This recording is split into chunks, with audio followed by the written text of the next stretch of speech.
On the stand, her name is Jane Doe, and she is about to tell the jurors about her relationship with Sean Combs, with Diddy, up until his arrest. So all of the previous witnesses that we've had, most of them, like Diddy and Cassie broke up in 2018. That's like 7 years ago. Same thing with Mia. They stopped working together for a very long time. I mean, it's been almost a decade. With Jane, she has been there up until his arrest. She was dating him November of 2023 when Cassie Ventura drops her lawsuit. Okay. Then in 2024, I believe it was May, the CNN video drops. CNN video is the hotel. Yes, the Intercontinental Hotel video of Sean Combs assaulting Cassie. Jane is actually in Sean Combs' bed. They're both asleep. The sons come knocking on the door and they're like, you gotta come downstairs. Something is happening. They all go downstairs. There's like a massive huddle. Everybody is like, the energy is so tense. Jane says she wants to throw up because this is her first time watching the video as well. She's there. And then 6 months later, September of 2024, Diddy goes to New York City, and this is when he gets arrested in New York City. Jane is actually about to fly from LA to New York City to meet up with him. So clearly, there are so many moments that people are gonna wanna know more about because, what do you mean? This is like one of his latest girlfriends. She was with him up until his arrest. But there's this one moment in court where it just feels like the entire courtroom kind of doesn't know how to respond to the things that Jane is saying on the stand. I mean, it's such a big part of the case since day one, but nobody talks about this part on a deep level. It feels like a giant elephant in the room, which is, we know what Diddy has done, but why does Diddy like to watch other men have intimate relations with his girlfriends? I mean, so much so that he clearly puts his girlfriends in emotionally tough positions where it's alleged that they don't really consent to it, that they're coerced into doing these things. It's like a fixation that he has. He needs to watch this happen for days at a time, once a week. This activity takes up like what, 15-20% of his life? If all the testimonies on the stand have been accurate? I mean, the question of whether or not all parties consented, whether or not this is legal, that's up to the 12 jurors to decide. But the question of why he's even into this is just kind of always like lingering in the air. People talk about it in the hallways, but everyone's like, I don't really know. I mean, maybe it's like a kink, I guess. Like, it's just lingering. Even at the hotel nights, Jane, so she doesn't call them freak-offs. He would call them hotel nights with her. And then with other assistants, he started calling them king nights.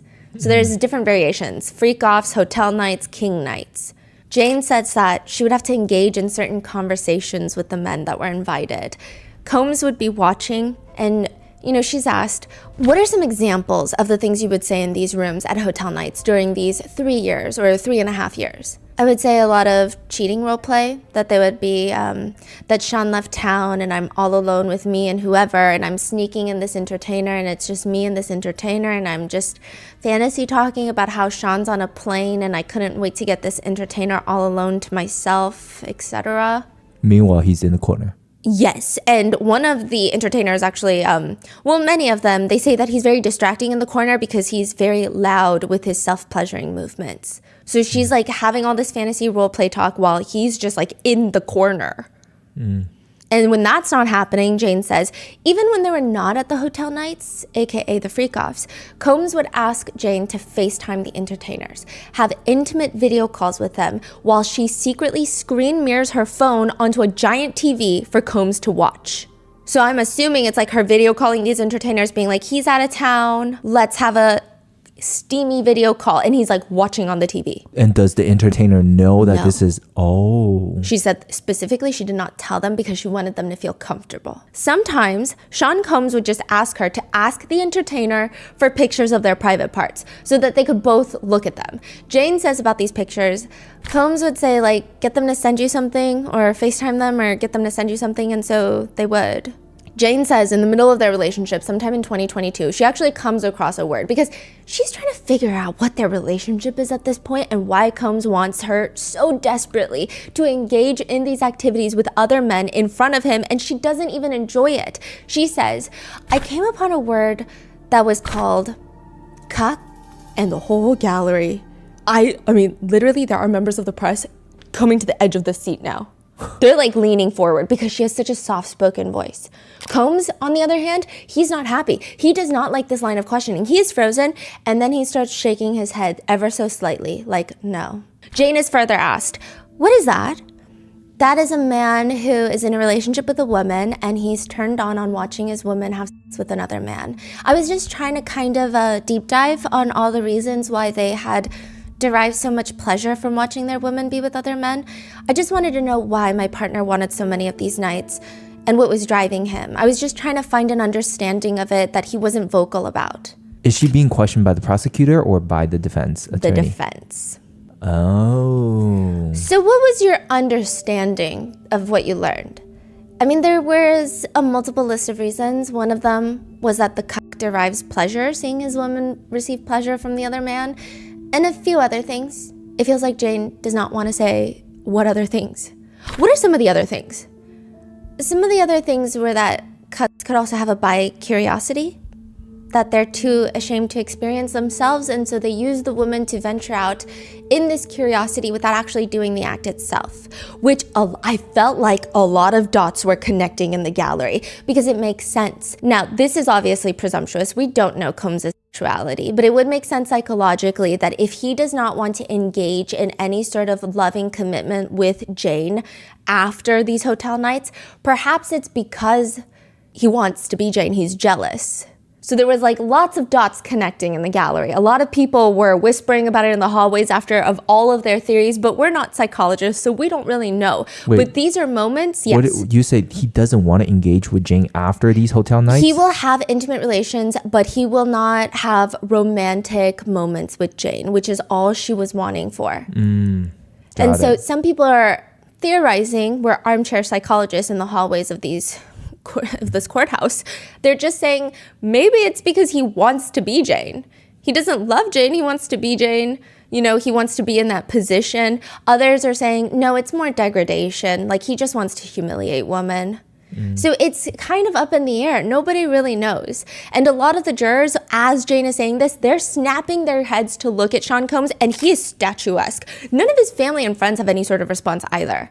Would voyeurism or escapism also fit this fantasy? Jane thinks about it for a second and says, no, I think I would use the word cock for him more so.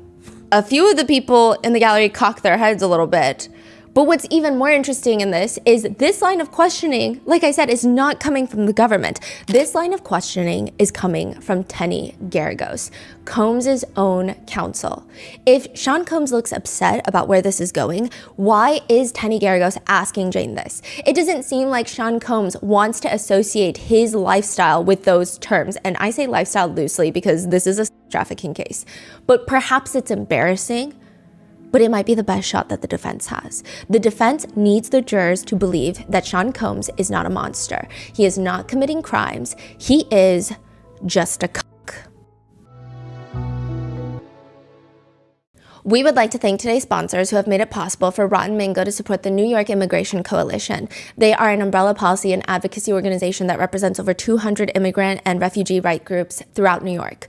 This episode's partnerships have also made it possible to support Rotten Mango's growing team, and we'd also like to thank you guys for your continued support. Some of the quotes and statements have been shortened, combined, and condensed for brevity. Today's episode has a few content disclaimers regarding mentions of domestic violence, physical and sexual assault, and trafficking, so please take a break if you need to. You guys also know the drill. At the time of filming this episode, Diddy is innocent until proven guilty, and all the charges that he's been indicted on are still alleged.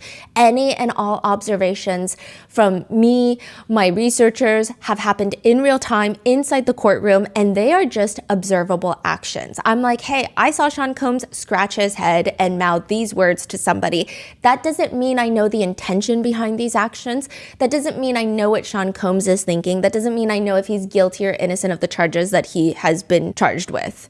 It just means I saw him scratch his head. So with that being said, let's get into it. Where to find the gold of all the powerful?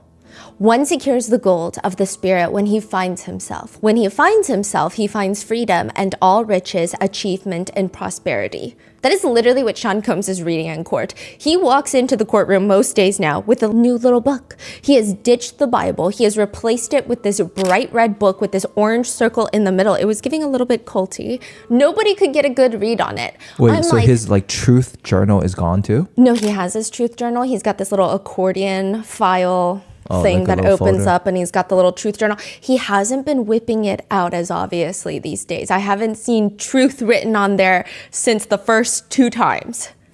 Yeah, now he just like, he shoves it in, he did the little sleeping thing, and then now I'm like, it's either out already, but like we get there before he gets there. It's weird. So nobody could get a good read on this book, and I'm like scooching to the side, squinting. I'm like trying to see if I could smuggle in a magnifying glass, but I also don't want to get kicked out of the courtroom. I'm trying to see what the hell this book is. I come home, Google it, bright red cover, orange circle in the middle. There are certain quotes in the book that read, "Thoughts have a creative of controlling force in the exact ratio of their constancy, intensity, and power, comparable to the wavelength and wattage of a broadcast system. What you exhibit outwardly, you are inwardly. You are the product of your own thoughts. What you believe yourself to be, you are. Desire is the generating power of all human action, and without it, no one can get very far." Okay. I just like, maybe the part that he takes a little too seriously is the part in the book that reads, "Success is a matter of never ceasing application. You must forever work at it diligently, otherwise it takes wings and flies away," which there have been never ceasing applications from the defense team. So maybe he's taken it too literally. The book also has special appearances to talk about how persuasive Hitler, Stalin, and Japanese warlords are. So there's that. That is the magic of believing. While I'm sure it's a great book with a lot of great points made throughout, it is interesting that this is the book that Sean Combs decides to pick up mid-trial. I mean, perhaps he genuinely loves the book and he's just in his studious era. Or it's the intellectual defendant who has a desire to do the inner work ploy.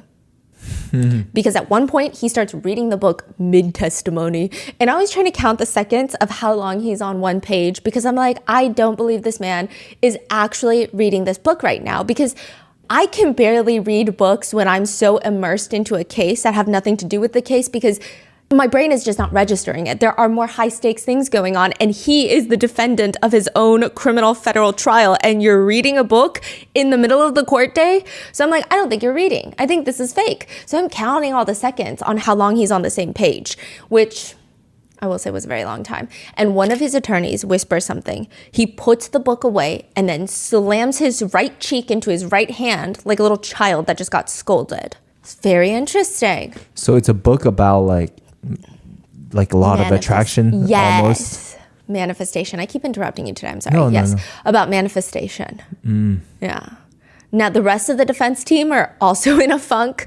Donaldson is walking into the courtroom just talking to himself. Usually he's engaged with everyone in the room. He's a socializer, but today he's muttering to himself, "It's going to be a long day.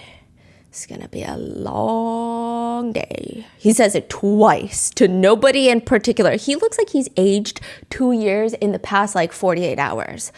Brian Steele, on the other hand, he's having a good time. Him and Nicole Westmoreland, they're like, "We're flying back home probably in a month. I'm excited," okay? Brian Steele is texting. His font is literally the largest setting that you can place on the iPhone. It's massive. I'm like, "Sir, you are so lucky we're not trying to read your text messages right now." It's giving dad vibes. And when Nicole Westmoreland walks in with a Prada bag, he greets her, "Nicole West money." Who? Brian Steele greets Nicole Westmoreland as Nicole West money, and now we can't not call her Nicole West money. It just rolls off. So they're pretty relaxed. Yeah, I'm actually very surprised that they're so relaxed, because Brian Steele has been, I think, unconsensually taking the villain role of this trial.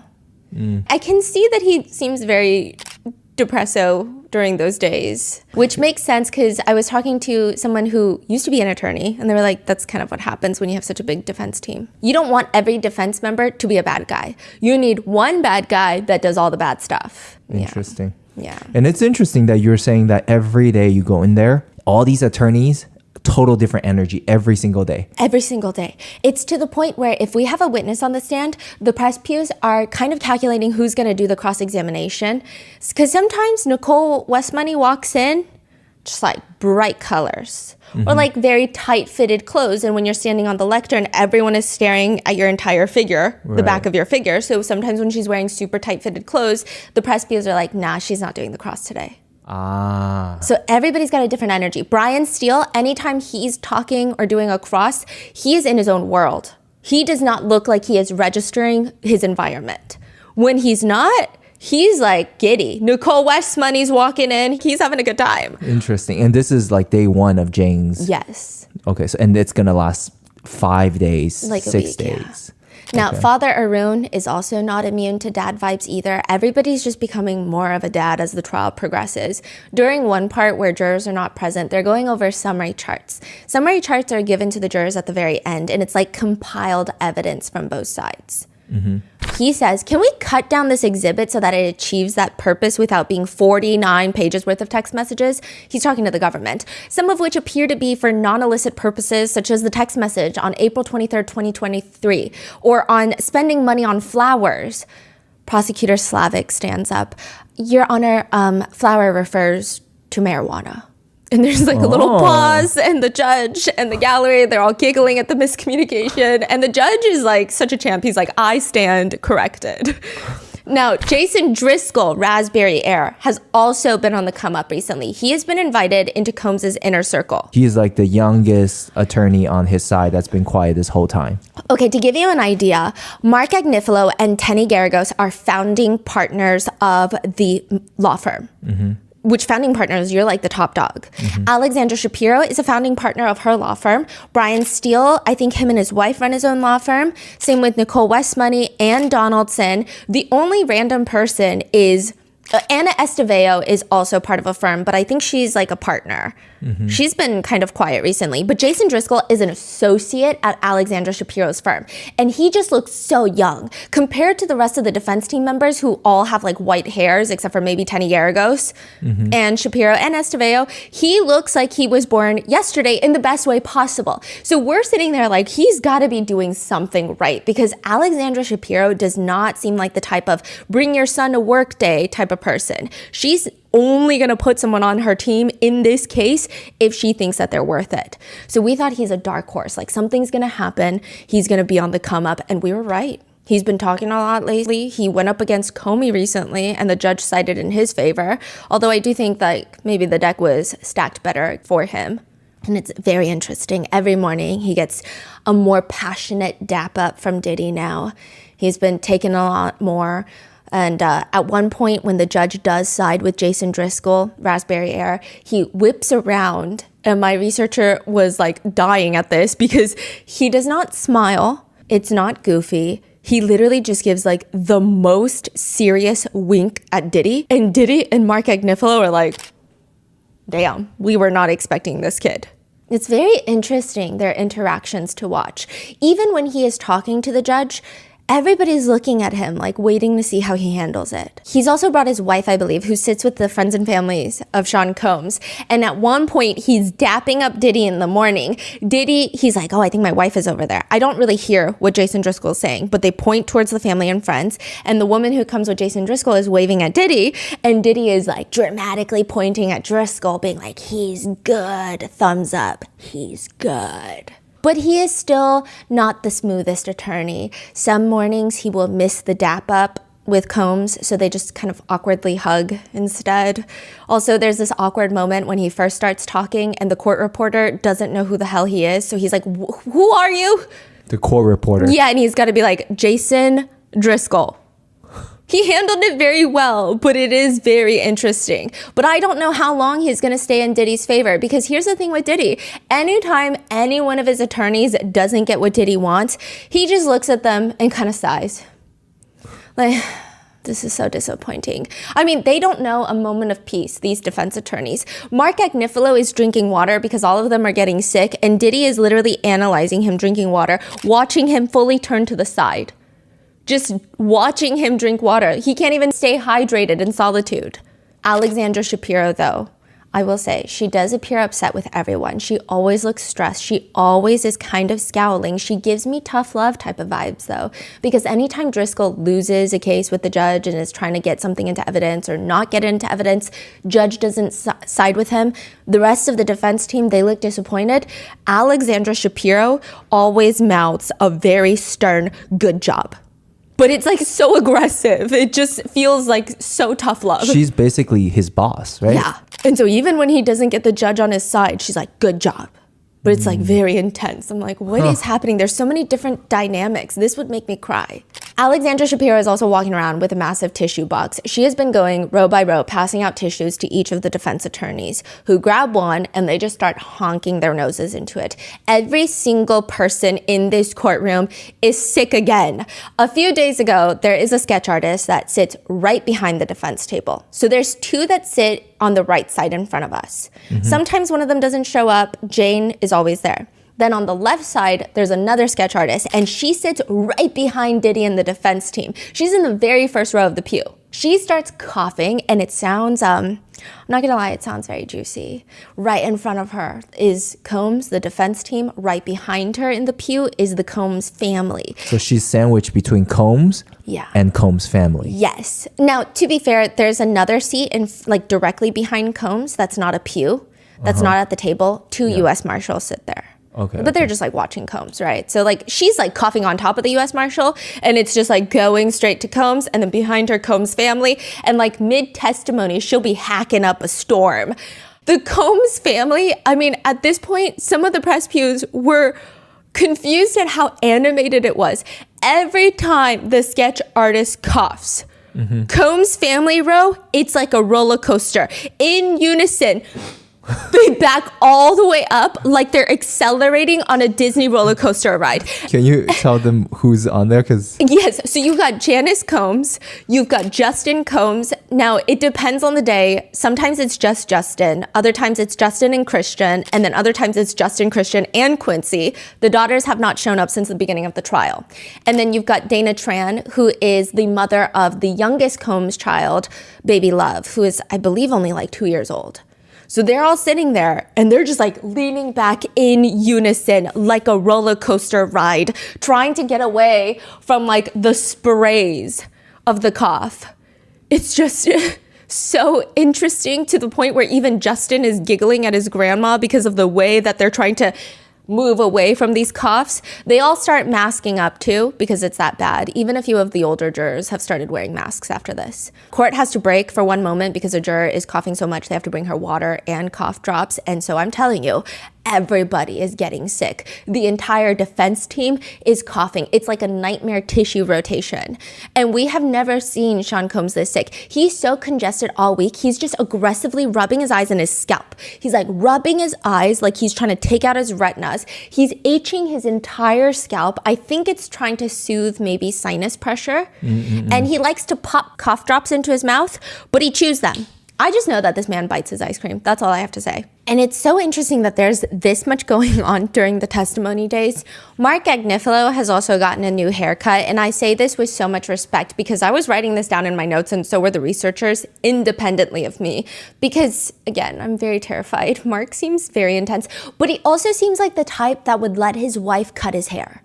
He walks in, new haircut, and my first thought was, I feel like Karen cut his hair. That was the feeling. And then later, a few days later, one of my researchers is outside. Mark walks into the courtroom. He's interacting with some of the press members a little bit, and he just shouts at someone complimenting his haircut, "My wife cut it." So my suspicions were correct. His whole energy is like the kid that gets a new haircut, comes into school and wants everyone to compliment his new haircut. He's like bouncing around. And I'm like, what is happening? How were they able to compartmentalize all of these things that are happening in the courtroom? He's also still filibustering. So last we heard was that Combs got yelled at by the judge for nodding at the jurors.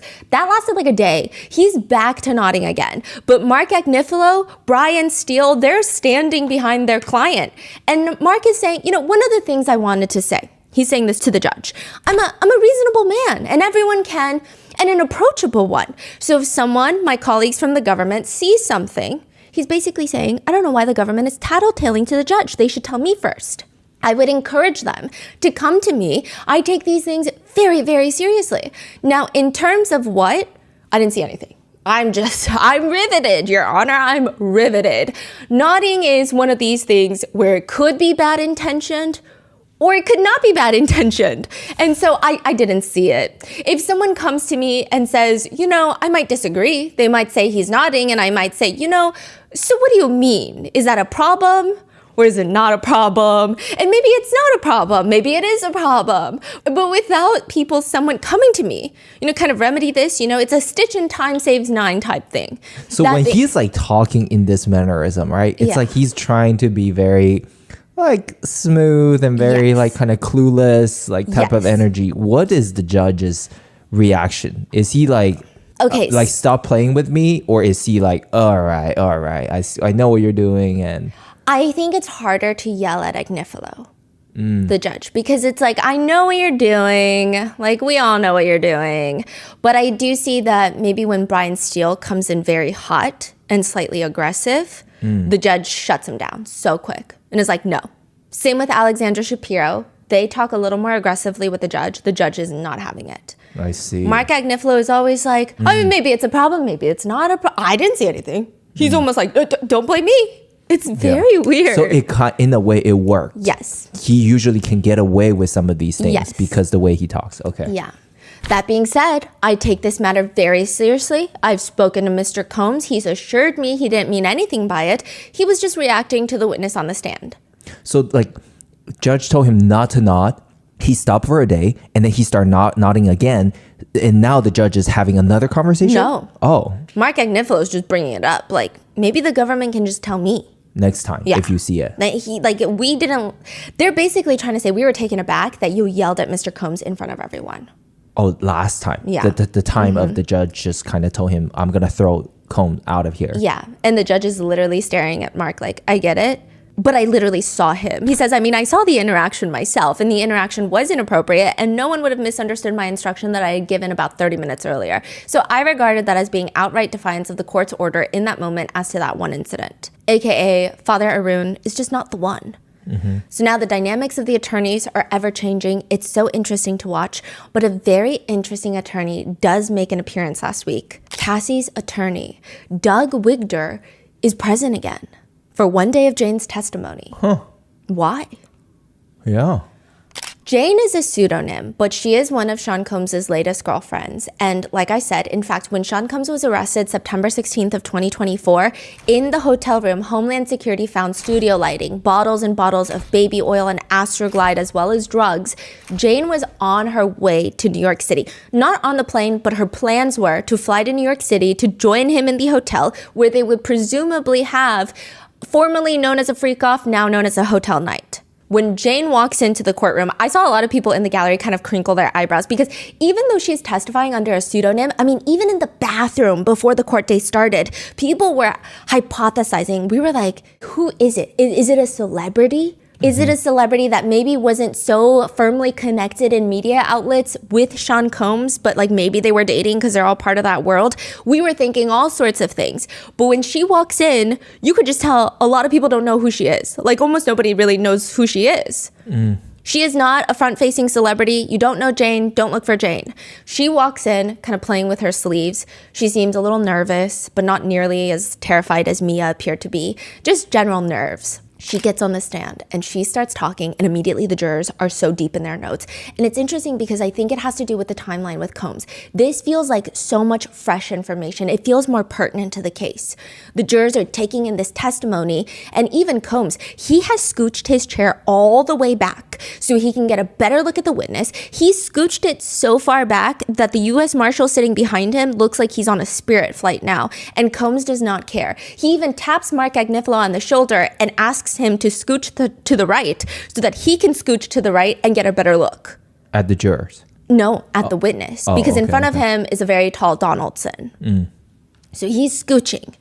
Maureen Comey is going to be doing the days-long direct examination of Jane. She kind of matches Jane's soft voice just a tad bit. I think she's so good at changing her tone. There is something about Maureen Comey. I think she would be a professional poker player. Like she could. She will shut people down, like the defense team. She will shut them down so quickly, but she never comes off bothered. She never comes off hostile or angry or aggressive or like shaken up. Whereas I think some of the defense attorneys, they seem like they're upset about something all the time. Like, Your Honor, blah, blah, blah, and they're upset.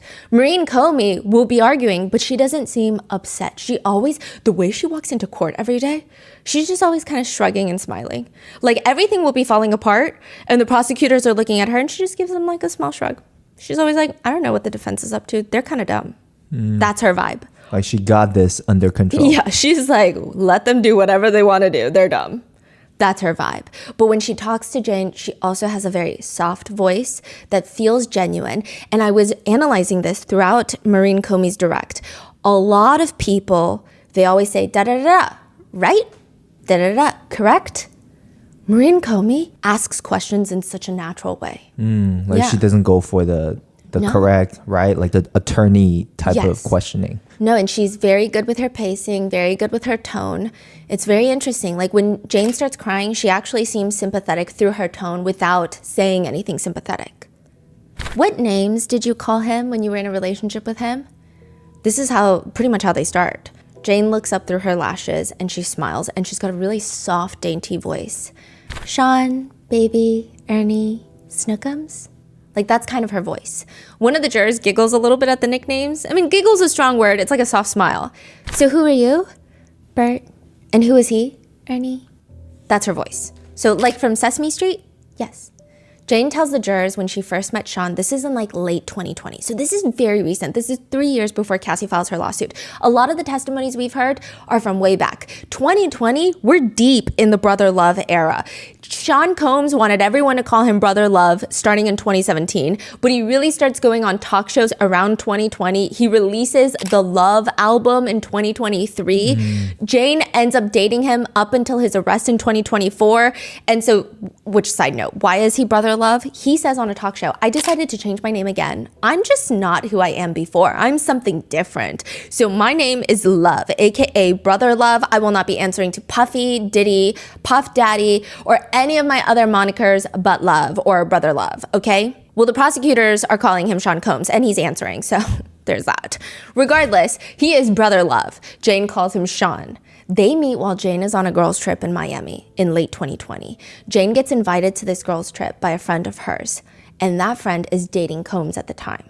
So Combs pays for that friend and Jane and a bunch of other girlfriends to go to Miami to have a girls' trip, which... It's the way that Sean Combs sits there. Anytime anyone brings up the fact that he paid for something that is not drugs or illegal substances or baby oil, he will look at the jurors like, yeah, I did that. And I'm just like, why? This is so goofy. Like the feds are trying to seize your assets. Yeah. No one cares that you paid for a girls' trip. Nevertheless, they are all on this girls' trip. They end up going over to Combs' Miami residence in Star Island one night. And Jen says, we went over there and I just saw Sean and he was really charming, really nice. I was already drawn to him like pretty instantly. He was hospitable, really sweet, really friendly. We had a nice night together. She talks a bit slower and she goes off to use the restroom at one point, bumps into him, and the two of them exchange phone numbers. That's when they give each other nicknames, Ernie and Bert, to save each other in the contacts. Now, Combs is glancing at the jury, again, with the energy of like, do you hear this? Are you writing notes? Because I guess it's not the best look for Jane to be texting her girlfriend's romantic interest whilst on a girls' trip with the girlfriend that's dating Combs. Wow. Yeah, sir, you're being charged with trafficking. Like, I don't think the jurors are like, oh my gosh, girl code has been broken. Like, the law could potentially be broken. The beginning of the testimony, aside from a few glances to Comey and perhaps the jury, Combs is very still. He looks sometimes like he's buffering. But Jane explains, while they're still on this girls' trip, Combs starts texting her while they're together, saying things like, I'd like to take you out. Jane says, I was just saying to him that I just felt it was a little complicated in the moment, but like, we'll be in touch. So you were texting during the movie? So all of them had seen a movie in his theater. Yes. And was the girlfriend of yours who was seeing Sean in the relationship with him there as well? Yes. So after the trip, the two of them keep in contact over text. Jane says Combs is pursuing her, asking her to come out to Miami, just her, but she's feeling uncomfortable about it because of her friend still has feelings for Sean. And then it all changes when, quote, my girlfriend ended up getting engaged and she moved overseas and became a fiance. And so I felt that she was okay and that I could potentially entertain this whole Sean thing. Their first date is when she goes back to Miami in January of 2021.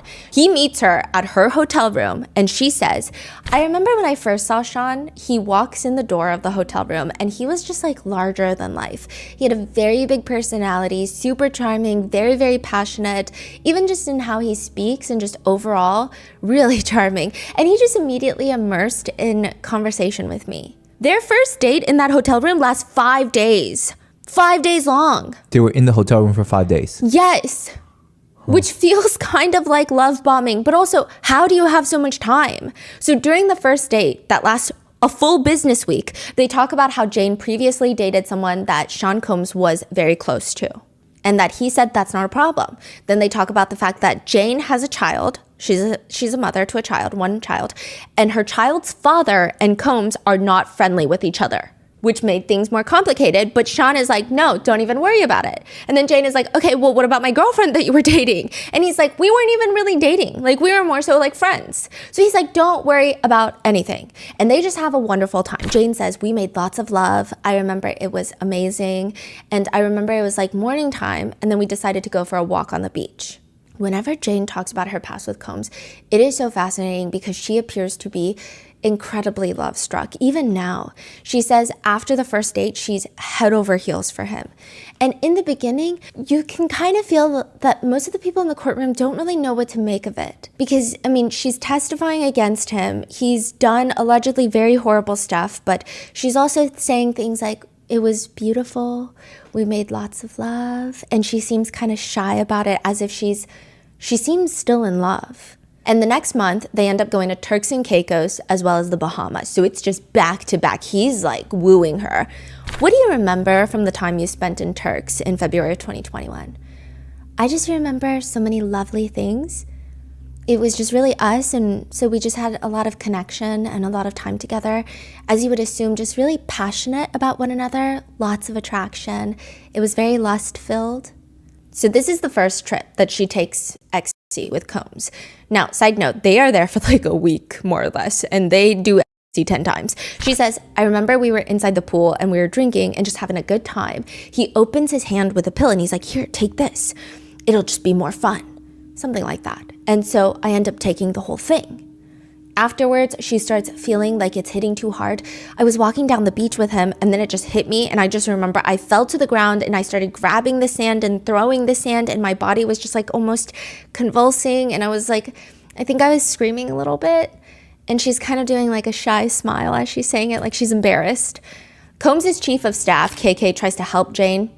And she does end up feeling better after a shower. And it seems like after that, Combs starts decreasing the amount of ecstasy that he's giving her. But not, wait, I'm so sorry. Yeah. Chief of staff, Christina Coram. yes, was right there. Yes. She saw it. She helped her to take a shower. Yeah. Yeah. That's a lot. And now, Wow. do they stop giving her drugs? Or are they like, you really shouldn't do any drugs? No, she says that Combs just starts decreasing the amount of he starts giving her. She starts taking smaller doses, but her highs would still last 12 hours. Now, a lot of the jurors, they honestly start looking a little bored, but they start perking up more after this story of like the convulsing on the sand, because now they're like, oh, this is getting weird. Meanwhile, Jane looks really shy describing all these incidents, and Combs is just very intensely pinching the chin hairs with his right hand, staring at Jane. It's like a very, very scary Santa Claus. Now, side note, the Combs sons are in and out of the courtroom throughout the week that Jane is testifying. Like I said, one day it's just Justin. The next day it's all three of them. Sometimes just Justin and Christian, which, side note, they don't appear to be having the worst time with Jane's testimony, or in fact, the entirety of the trial. They are constantly passing notes to each other, smiling. It is a running comment at Rotten Mango that we are more stressed about this trial than some of the Combs sons, or some of the friends and family in the pews. If it were any other case, that would be an insane and perhaps unacceptable thing to say, but genuinely, their Instagram stories, like their thirst traps before court vibes, I just don't even know how that they can do that. I don't understand it. The way that they're mostly in their own little passing notes high school bubble in the pews, I am convinced that everyone in the press pews, everyone in the public pews is more exhausted from this trial than the sons. So at one point during Jane's testimony, a court officer, so not Officer Riz, right? They walk over to motion for Combs' bestie to wake up because he's asleep. Another day, Quincy comes in. He spends a good chunk of the day just twirling a red pen in his hand, and at some points he will slip it inside his long sleeve and itch his arm with it.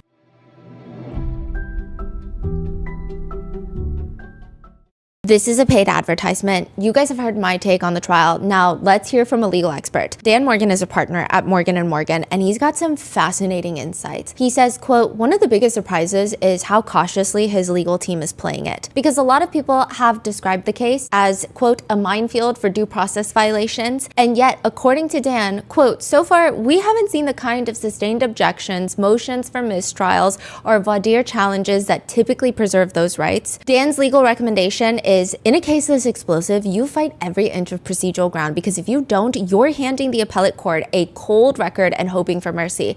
That is the kind of seasoned perspective you'd expect to find at Morgan & Morgan. With over 100,000 lawyers and more than 35 years of experience, they've recovered more than $25 billion for over 500,000 people, and not big fancy companies or people with tons of connections. Morgan & Morgan fights for the everyday person, similar to you and me. With Morgan & Morgan, it's easy to get started, and their fee is free unless they win. Just click the link in the description below or visit forthepeople.com/rotten. That's forthepeople.com/rotten, or click the link in the description below.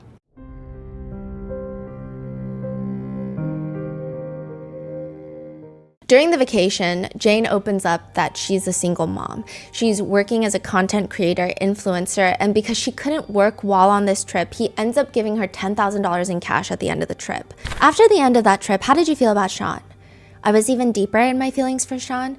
I want to say we even started using the L word, and I was really deep in it. I really fell head over heels for him. This is February 20... This is, yes, February of 2021. Right, so they met in January. This is February, right? So they actually met in 2020. But she went to Miami for the first time in January of 2021. They went on Turks and Caicos February of 2021. Got it. So this is all happening like years before the lawsuit. And she just sounds so in love with this man. Even the way she says, we started using the L word instead of saying, like, we started saying we love each other. It just feels like a girl that's head over heels. Meanwhile, Combs is not even focusing. The sketch artist behind him will cough, and he quite literally turns around back and looks at her like, excuse you. In 2021, Jane moves to LA to be closer to Combs on the West Coast. Combs gives her $6,000 for a moving truck. She says, I just remember he was so sweet. He would give me money here and there. So for the beginning of Jane's testimony, Combs starts slowly looking less bothered, but that's about to change very soon. Jane and Combs had freak-offs, but they called them either debauchery or hotel nights. Jane says, I learned so many things. I learned how he liked to have playing. I learned how he preferred me to dress, and I just learned the things that he likes actually. He preferred me to dress in provocative lingerie and really high, like, stripper heels. She would have to be in lingerie and stripper shoes for 12 to 24 hours at a time whilst high on drugs, whilst having intimate relations with Combs. He would have her rub baby oil all over herself. And what did Sean tell you to do with it?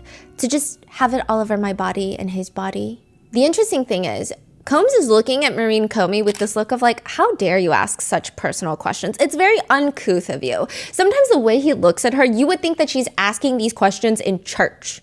In the beginning, Jane says that she loved all of her intimate moments with Combs. It was just her and Combs. We would have the red lights on. I loved them. I really loved my partner. And I was just making love with my partner like the whole time, and lots of affection and kisses and love making, and it was really wonderful. I felt like Sean was really passionate, and he brought out a lot of passion out of me, and the way he would compliment me and be so into me and just really like enjoying one another, like it just made me feel really good inside. So that's kind of the tone that she uses. But a few months after the Turks vacation, so this is like mid 2021, Jane says, she takes a deep breath and she says, I remember that just when we would watch, we started having a lot more of fantasy conversation, and she starts sobbing. Oh. Like she hasn't even talked about what the conversation is, but clearly it's getting her so emotional. Do you need to take a break, Jane? No. Who initiated the fantasy conversation you're describing? Sean. And can you explain to us how he initiated that conversation? Just we would search specific things on websites, and just in the middle of it being high, he just really wanted me to fantasize or kind of talk about other men and this type of role play about other men. Jane starts dabbing her eyes with the tissue. She's like full on crying. And you said that he would want you to talk about other men. What did he tell you that he wanted you to say about these other men? It was more like a question like, do you like what you see there? Do you like that? Do you want that? Can you imagine that? Pretend that that's here and I'm that person. She says the very first night he brings this up with her, they've already been high on a mix of and ecstasy. They've been awake for 24 hours. And by this point, the past 12 hours, they've been watching videos and having intimate relations. And quote, he started saying that I can make this fantasy a reality. If you'd like to have that happen, I can make that happen. Because it just seemed like he wanted that and it was turning him on and I was really into my partner and I said, okay. Jane still is thinking maybe it's just a fantasy. I mean, she's just going along with it. She excuses herself to the bathroom and by the time she comes out, Combs is in a robe, very serious, like very intently looking at his phone. He's like, we can make that happen tonight. Jane is like, tonight? Like, okay. I was taken aback, a bit surprised, but like, okay, because my partner was excited and it was already happening and this was just something that we were gonna do. Instantly, Combs is calling his assistants. They're starting to get a hotel ready in Miami for them. At this point, Mark Agnifilo is also leaning so far to the left to watch Comey during her direct that he looks like, and I don't mean this to be comical in any sort of the word because I tried to find a different comparable like meme or something that could depict exactly what we're seeing. But you know that damn meme where the two guys are like leaning to the side and it says like damn. Like he's leaned that far to the side. And sometimes Sean Combs will lean with him so it literally looks like that damn meme. Why are they leaning? Because like they're on the same line as Maureen Comey. Maureen Comey is literally to their right. Okay. And they just like want to stare at her. I also think that they want to stare at the jurors behind her.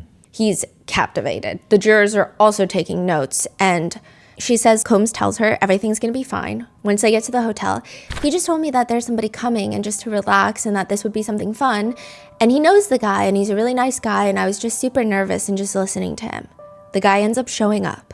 Combs and the guy are in the living room of this hotel suite. Jane is anxious. She's waiting in the bedroom. She says, I remember I was in the room by myself for a little bit, and then he walks out and greets the guy, and I can hear them talking, and he called me outside. I was wearing lingerie underneath a robe. I was wearing the big stripper heels. I was high. She walks outside, sees the entertainer. She doesn't really know what to do, so she just kind of sits awkwardly on the couch. Presumably, she looks very tense. She said her arms were crossed, her legs were crossed, and Combs is just telling her to relax. Sean was like, just stand up. And so I stood up, and I started just kind of dance, just to kind of get my nerves away. And in the courtroom, she's very emotional as she's talking about this. Her voice is getting soft, and she's describing how Don is trying to make her comfortable. Don is the entertainer. And what was Sean doing while you and Don started touching each other? He was watching and touching himself. Then they escalate to oral activities, which ends up taking a really long time. About how long did that last? Quite a while. And what was Sean doing in the meantime? Watching, talking. I remember he was in a positive mood, just being very encouraging and sweet. Jane has a similar reaction to Cassie to all of this, which is, let's just speed things up. Let's just get this over with because we're already here. Let's just get it over with. But Combs gets upset with her and she asks for protection. Jane's tearing up. Janice Combs' mom, just walking in a fringe jacket, double layered fringe jacket. It feels like a very festive jacket. She's wearing sunglasses. And this courtroom is such a weird mix of energies all the time. It's so hard to digest. And Jane's just up there crying. Jane says after she had intimate relations with Don, quote, we were in a really good mood. And Don? Yes, the entertainer. Oh. So she's having intimate reactions. And then, we were in a really good mood and we just started making love. Now she's making love with Sean. Oh. And he was really, really happy. She says the first night she felt really exhilarated. I felt that I had done something that I had never done before. I felt excited. I was happy. It was taboo. It was fun.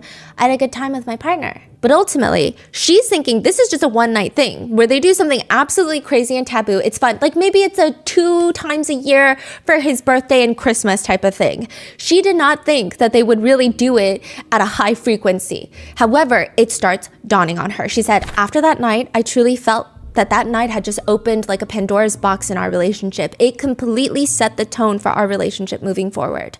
What do you mean by opening a Pandora's box? I meant that it was just a door that I was unable to shut for the remainder of the relationship. Because after that first time, which she really wasn't even prepared for, just spawned out of nowhere, anytime she would see Combs, it's like a hotel night was already in the works. And if she just wants to have intimate time with just her and Sean Combs, it just doesn't happen. On one occasion, she recalls Combs inviting her to New York City, and she tells him she doesn't want to go because she feels like he's gonna set her up with somebody, it's gonna be another hotel night, and she would just rather not do that. And he's telling her, no, it's gonna be romantic. It's gonna be you and me, one-on-one, intimate time. So Jane agrees. She flies to New York. She says, I was really excited. I trusted those words, and I went to New York. And on my flight is when he says, do you want entertainment tonight? And I just felt really disappointed. I felt like the high of seeing my lover was just like shot down.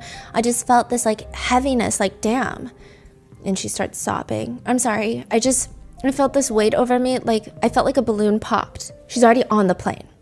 She lands in New York. He has gifts waiting for her, and he's going to take her to dinner. And at this point, it's already 3 a.m. It doesn't feel romantic. She's waiting for him in the car right outside the hotel. He hasn't been talking about the hotel night. So she's thinking, okay, maybe he forgot. He's talking to his entourage outside the hotel. Like she's in the car, he's like at the entrance of the hotel talking to his entourage, maybe security staff, maybe assistants, I don't know, for 40 minutes. And she ends up taking a picture from inside the car while she's waiting for him. And she said it was just kind of funny how obvious the red lights were. Because I guess she could see their hotel room and the red lights were on. No. So he took a photo she took a photo of Sean, but in the photo you see the red light. And she didn't realize that. She did. That's why she took the photo. Oh, okay. Yeah, she realizes that the assistants are setting up for a hotel night. They go to the lounge, they grab food, and she just says they start bickering. I was bickering about just how I was done with this and I didn't want to do this and like why every time I see you, like this is happening and something along those lines. And I just remember he was like super defensive and saying, we don't have to do any of this stuff. I don't need to do any of this and we don't have to do this at all, and just very defensive. She tells Combs that she doesn't want any more hotel nights, which he agrees. He's like, yeah, okay, fine, you don't have to. But quote, I was just listening, but in my heart, I just knew that he didn't mean that. What makes you say that? Because it still happened that night? So on the way back to the hotel room, he gives her an ecstasy pill. They get to the hotel and there's a man, and no matter what Jane tries, she just cannot get into it. So she tells Combs on the side, and she's like, there's no chemistry. It's not going to work. He just appears agitated, according to Jane, and it's like he begrudgingly accepts it. And quote, that at that point, it's just me and Sean, and we're just together, and he's kind of like, I can't wait to see what you have for me next. Or what would make this better? Or what would we do? What surprises do you have for me? And Sean is saying that to her. After they kick that guy out. And in that moment, I just wanted to make it up to him and that he wasn't going to have like this night that he envisioned. And so I messaged Cabral. Cabral is a different entertainer that they frequently use. Side note, he's an adult video star. He's also from Atlanta, so they're flying him, which is part of the charges, cross state lines. Why did you feel like you needed to make it up to him if just... They're flying the dude out right then and there? Yeah, pretty much. Like freaking 4 a.m., 5 a.m.? Yeah. Why did you feel like you needed to make it up to him if just earlier that night you told him you don't want to do these nights anymore and Sean said you don't have to? Jane pauses for a really long time, and it just feels like she did not prepare for this question. And she says, that's a really hard question to answer. I just knew that's what would make my partner the happiest, and I just wanted to give him what he wanted, and I wanted to make him happy, and I wanted to just have a good upbeat night with him. But even more interesting is that a few weeks prior to Jane testifying, a different man was on the stand. And he was just describing how hotels actually know a lot more about us than we think. So if you stay in especially a more upscale hotel like the Le Meritage in Beverly Hills, they want to know what kind of hotel guest you are so that they can anticipate your needs. They can over-deliver and you will continue to stay with them. You will stay loyal to them. Some high-end hotels, there are reports online that they will actually track guests' movements and behavior patterns through their connection to the Wi-Fi. So when hotel guests connect to the hotel Wi-Fi, they will start tracking which floor you're on, how often you use the hotel lobby, how often you're at the bar, how often you're at the pool, just to see how you move about. Are you someone that stays in the hotel room more frequently, or do you leave all day long and you just come home to sleep? What? First of all, yeah. That sounds crazy. Yeah. Second of all, what are they doing with my location in this hotel? I don't know. I guess they're just trying to anticipate the flow of humans in the hotel. What? I don't think they know like what you're doing in your room or where in the room you are, but it just kind of shows as you're moving if you're connected to the hotel Wi-Fi. Now, there's a lot that hotels know about their guests, and Frederick Zemmour is the general manager at the Le Meritage Beverly Hills Hotel. He is subpoenaed by the government to fly to New York City from Los Angeles to testify in the USA v. Sean Combs case. And the Le Meritage has a very interesting profile on Sean Combs. So a few notes for the front desk. He says there is an American Express card on file. They have dates for times when the hotel provided amenities like a bowl of fruit, chocolates, and water. They keep note of that. Another thing is the note reads, please only reserve entry-level rooms for Sean Combs. Which is puzzling because this guy's a billionaire. Why would you only reserve entry? I would say reserve only top-of-the-line, most expensive suites because he can afford it. The next part of his guest profile, however, reads, always spills candle wax on everything and uses excessive amounts of oil. Place room out of order upon departure for deep cleaning. Please authorize an extra $1,000 when guest stays with us to cover any room damages. With a detailed incident report from January 2010 when Sean Combs was staying in room 804. Housekeeping had gone into the room and noticed large deposits of candle wax on the carpets in the living room area and on the nightstands. Then another note, please monitor outside his room, down the hall to spray air freshener. Likes the room hot, sets thermostat to 75 degrees. Frederick Zemmour is in the courtroom for like a solid 20 minutes. There's no cross-examination. And this was a while back, but everyone remembers the name, the La Hermitage Hotel, because everyone was having a hard time saying the name of the hotel. Jane is now on the stand weeks later, and she states that she has been in the La Hermitage Hotel for what Combs called a sobriety party.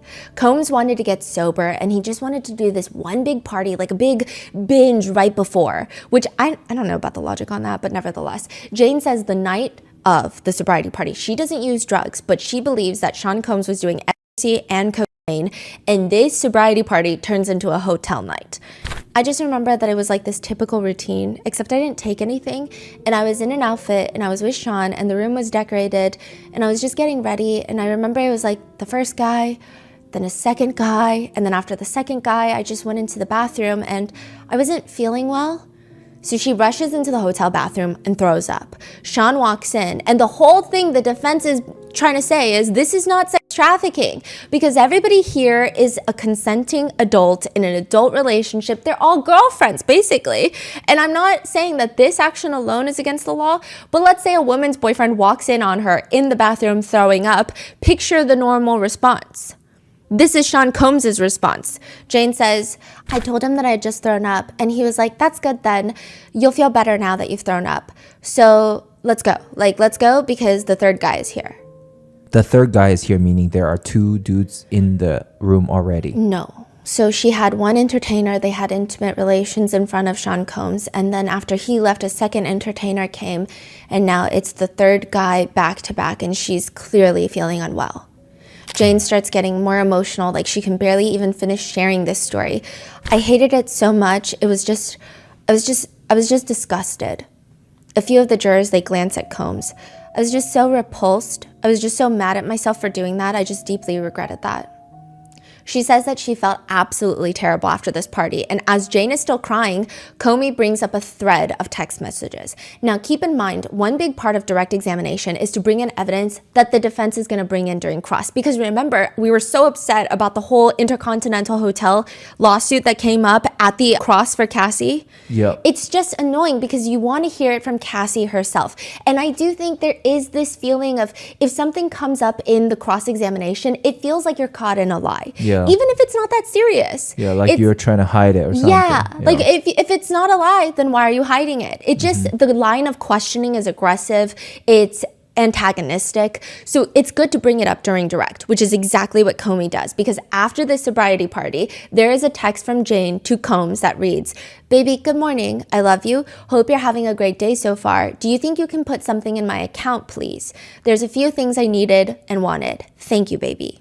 A few of the jurors have their brows furrowed. I mean, they're staring at this message because it seems like they're taken aback by this type of message after that kind of testimony. And Comey asks, and what did Sean respond? No. Really? Yeah. She later texts, "Can you make sure that you can put something in my account, please? You have me feeling a little crazy and feeling used, like I got tricked into a party and you're not communicating." The government is arguing that Combs engaged in sex trafficking by using force, fraud, and coercion. The defense is arguing that Combs and all the women they were engaged in these activities with, and they were all consenting adults, and that some of these women, they were getting something out of these activities. Now, it's up to the jurors to decide, but this is what Jane says about her experience about these hotel nights. It's like a Pandora's box. She thought it was one time, and now it's 90% of the time. She said that it took up her entire life, and there's so many similarities to Cassie's testimony. She says that she would have to maintain proper childcare. She always looked put together and ready for whenever Combs would call her. She had to make sure her nails were done, her hair was done, her tan, her glam. And she says, "I just liked being beautiful for Sean, and I know he liked me looking beautiful for him. He liked having my hair straight, or when it was time for us to be together intimately, he liked my hair in a ponytail. He wanted me to have light-colored nails, mostly like a creamy white. And later in our relationship, he was wanting me to get piercings." Where did Sean tell you he wanted you to get piercings? My nipples. Combs starts twirling his pen against his lip like a joint. Which, side note about the piercing, he tells her this is what he wants from his girl and this is what turns him on. Then he has his chief of staff, KK, apparently help set up the appointment for her to get the piercing done. And she describes getting it done felt like a rodent had bit her really hard there. And she kept those in for about a year until they, quote, "they snagged on some of the outfits and they bled and got infected." So she naturally takes them out. But Sean Combs is upset about this. He was okay with it at first, but then I could tell he was getting impatient with how long it was taking me to put them back in. So with this conversation, again, Combs is just sitting there stroking his chin hairs. At this point, it looks like he's watching the 5 o'clock news about inflation. Like this has nothing to do with him. He's got such a nonchalant demeanor. And it's so interesting because even the jurors seem like they're getting less and less engaged with the testimony. It seems like they're almost to the point where they are desensitized to the conversation of freak-offs and hotel nights. And this is day 1, day 2 of the direct? This is around day 1 and day 2. Okay, and you can tell the jurors are getting less and less Yeah, locked they will perk up at certain points. Like when certain names come up, like the L'Hermitage Hotel, because I think it's like an Easter egg feeling is how my researcher describes it. Because we're looking for ways to describe, it's like, oh, I've heard that before. Yeah. Oh, maybe we're about to connect some dots. But they just look a little less engaged. There's not particularly as much smirking as there was with Mia's testimony, but they just some of them look like they're not resonating with this story. Meanwhile, Jane is telling this slightly unengaged jury. He would say things like, "Where are my piercings? Where are my piercings? This is the last time I see you when you don't have any piercings on." She says she didn't even really have much time to spend with her friends anymore. Just looking nice started taking up most of the time in her life, like every day. But it's all because, quote, "I would say when I was with Sean, I was really consumed by him. I was really consumed by Sean." Meanwhile, Combs is glancing back at the clock, which is behind the press pews at the end of the courtroom. Like, where do you have to be right now, sir? I don't understand. Jane says the hotel rooms were almost always decorated and fixed before they arrived, with bed sheets covering everything, all the furniture, blankets, towels, and in a hotel night, they would go through like 2 dozen or more bottles of baby oil. Diddy goes, 2 dozen? Yeah, 2 dozen. 24 baby oils. Yes. Wow. Diddy goes into his full businessman pose, legs crossed, right arm on the armchair rest, 2 fingers touching and pinching his chin hairs. He's doing this. He makes eye contact with Mark Agnifilo, who's sitting to his right, and then instantly he puts his arm down. I'm not sure if that's a sign from Mark or if he just wants to naturally change his position, but it reminds me of like if you're shaking your leg and your parents snap a look at you and you stop. That was the vibe it was giving. However, there are way bigger things that Combs has to worry about because Jane starts testifying that the entertainers would be instructed by Combs to finish their actions just right outside of her private parts.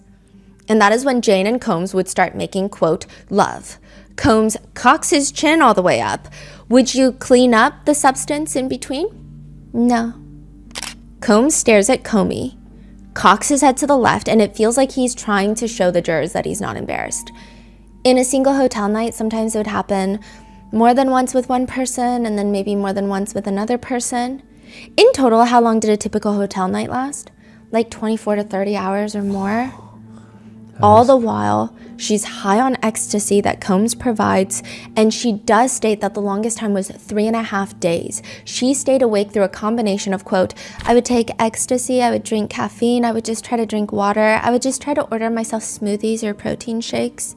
She says that she was not allowed to sleep at all during that time. Sometimes she would be told by him to hold the same position for hours, like the same position during intimate activities for hours. She would have to wear professional stripper heels for hours the entire time. She says, I just remember my feet being really sticky and oily, and then I would just try to remain balanced in my steps, but maybe a couple times I've slipped, yeah.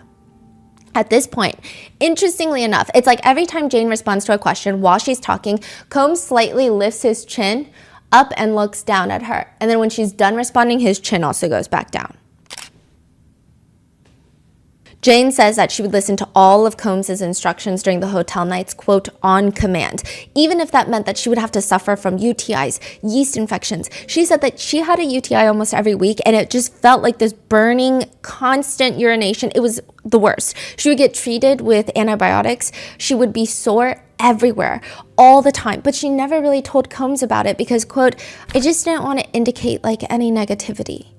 Combs is looking straight at Jane and Prosecutor Comey. Jane does not look back at him, but it does seem like he's not as calm as he tries to be perceived. A few things stand out. So, for example, the very first break during Jane's testimony, Combs practically jumps out of his chair, places both of his hands on his chest, and does like this weird back stretch. And he does a lot of these like uncomfortable stretches during really weird moments of the trial. And it's usually when it's a very important witness. Like, remember Mia, he was doing those weird fist bumps, shoulder stretches, puffing out his chest. And then at other moments, Combs is just staring down Maureen Comey. It is so clear Sean Combs does not like any of the prosecutors. Whenever one of them stutters, whenever one of them gets an objection sustained, he looks at them with such disdain. He looks at them like, are you okay? He will just give them such a specific stare. The best way to describe it is like if you hate someone and they get in trouble and you just look at them like, oh, you're such a mess. Like, that's the vibe. And it's not just the prosecutors he's doing this to. There's one time when the jurors are not in the room, the attorneys are all arguing about something, and Mark Agnifilo asks the judge, Your Honor, I apologize, can we have a quick bathroom break? So it's the attorneys arguing, and it's clear that Mark Agnifilo is asking on behalf of Sean Combs. So the judge says, to be honest, yes, if someone is not addressing an issue and you would want to take a break, you should do so, Mr. And he's about to address Mr. Combs. Like, Mr. Combs, if you need to go, feel free to go. Combs doesn't even acknowledge the judge, just gets up mid-sentence that the judge is saying that, does not respond, does not nod, nothing, and he just starts leaving with the U.S. Marshals. The judge even says, there you go, okay, and moves on. Really? Yeah. And I'm really? like... He's not... What? And this is so crazy to me because if Combs is convicted, like, he genuinely feels so much confidence that he's not going to get convicted, because if he's convicted, Father Arun is the one deciding the sentence. Wait, that's so interesting because he's always super attentive to the jurors, right? Yes. He's always playing up these Yes. kind of gestures versus to the judge, he's not like showing any of that. Like, No. he's different. You know, even the defense attorneys are always like, Your Honor, Your Honor, Your Honor. Yeah. I don't think he likes the judge being in charge. I think he's also very butthurt that the judge yelled at him about nodding at the jurors. I really do not think that he can stand another man being in charge of him. Interesting. Yeah, because even if the jurors leave, when he talks to the judge directly, he'll try to make jokes. There's one time where, Alexandra Shapiro is like, we're going to waive the right to something. Like, they're trying to get their way, and they're like, if anything happens, we'll waive our right to an appeal based off of this. It was on, like, one of the jurors they were trying to dismiss. And then the judge is just trying to confirm with Mr. Combs, and he starts waving, and he says, we waive it. Judge is doing that? No, Combs. Oh. So, like, when he's directly talking to the judge, it seems like he tries a little bit to be charismatic, but otherwise, he does not care. There are times when the jurors are dismissed for the day, the attorneys are fighting about stuff. Combs will slouch all the way in his chair and lean his head up against the chair on back. So you're saying the moment that the jurors left, Yeah. he's like, switch. Yeah, he's like, whatever. Fascinating. Yeah, and I'm like, Father Arun is going to be the one sentencing you if you're convicted. So I don't know what kind of energy that is. I don't know. It's just weird. Now, to be fair, though, I guess Combs is very consistent. He looks at the prosecutors like that. He looks at the judge like that. Sometimes he looks at his own defense team like that. So he just like hates everyone sometimes. Except the jurors. Except for the jurors. Now, Jane testifies that it would just be difficult for her to be able to get the entertainers to even wear protection because Combs would guilt trip her. He says, quote, he didn't want to see it, like rubber when he was watching. And she's like hesitating because it seems like she doesn't want to talk about these things. Now, the prosecutors bring into evidence an audio recording of Jane and Combs and an entertainer. The camera was set up to film the hotel night, but Jane and Dawn, the entertainer, are looking for protection in the room. Now, just to clarify, the courtroom mainly just hears a lot of static, but the jurors get a transcript of the audio note, which the gallery does not. But while it's playing, Jane is mainly looking down with no emotion, and Combs is studying the hell out of the screen and listening to it in like a little huddle with Tenny and Mark, and their heads are all pressed together at this point. Now, Janice, Combs' mom, is just staring straight ahead, eyes closed. Combs' bestie in the pew, his head is drooped, his eyes are closed. It's unclear if he's sleeping or depriving himself from the sense of sight so that he can enhance his hearing abilities. Meanwhile, the jurors are frozen. A lot of them are paying attention. They've got their eyebrows raised because in the audio clip, Combs tells Jane that she was, quote, just taking that D. Combs is telling Jane, just take that D. No, you were just taking that D, meaning it's already happened without protection, so why are you complaining now? Combs goes on to say, if you don't touch yourself right now, Jane gets very emotional, and she says she understood it as, my request is just going to get denied, so just move on from this request. Why did you feel the need to get permission from Sean to have the man who was having intimate relations with your body to wear a condom? Her voice starts breaking, and she pauses for a really long time before she says, I don't know. I'm just still trying to process even that. Jane later says, perhaps this is the reason, quote, I just didn't want to disappoint my lover. And I do kind of love Maureen Comey for this because she asks on multiple occasions why the entertainer's bodily fluids were not cleaned off her body before she and Sean were intimate. And each time this line of questioning appears, Combs tries to make his body bigger. He'll stretch his chin up and look down at Jane. He'll look straight at Maureen Comey and the jurors. But Jane continues that Combs would like for her to just play around with it and have it everywhere. She says after that, she would have to shower and get ready for the next entertainer. Jane starts to cry and get emotional. And it's interesting because some of the jurors, they look away from Jane when she starts getting too emotional. And it doesn't look like, I don't want to see this anymore. It feels so human. Like, I feel like we should give her some privacy because she's so emotional. Like, it feels too intimate to be staring her down. Yeah. Combs, on the other hand, he's staring her down. He will crane his neck to watch her cry.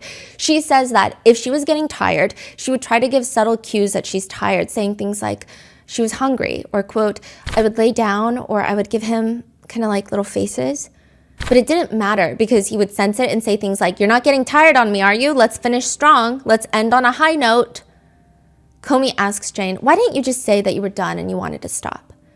And she just starts sobbing. And there are points where she sobs so hard, it's like waves on her body, and she'll try to talk, but she lets out what other people have described as like very animalistic noises, which is kind of a weird way of describing it, but in the sense of like, they're not like normal cries. Like you're trying to hold it in, but you can't even help it. They just blurt out of you. It's almost like an exhale scream. Like she can't even help it. And she says, I just don't know. I don't know. She says that after hotel nights, she feels, I would feel really happy to end my night with Sean, but I would really fight to block out just like how sad I felt after. She also explains afterwards when they get that quality time together, they would spend time like a real relationship, kind of. She thought maybe they'd go on a date after a hotel night because that's what he would always promise her. But instead of these romantic dates, she said that she would follow Sean Combs back to his residence.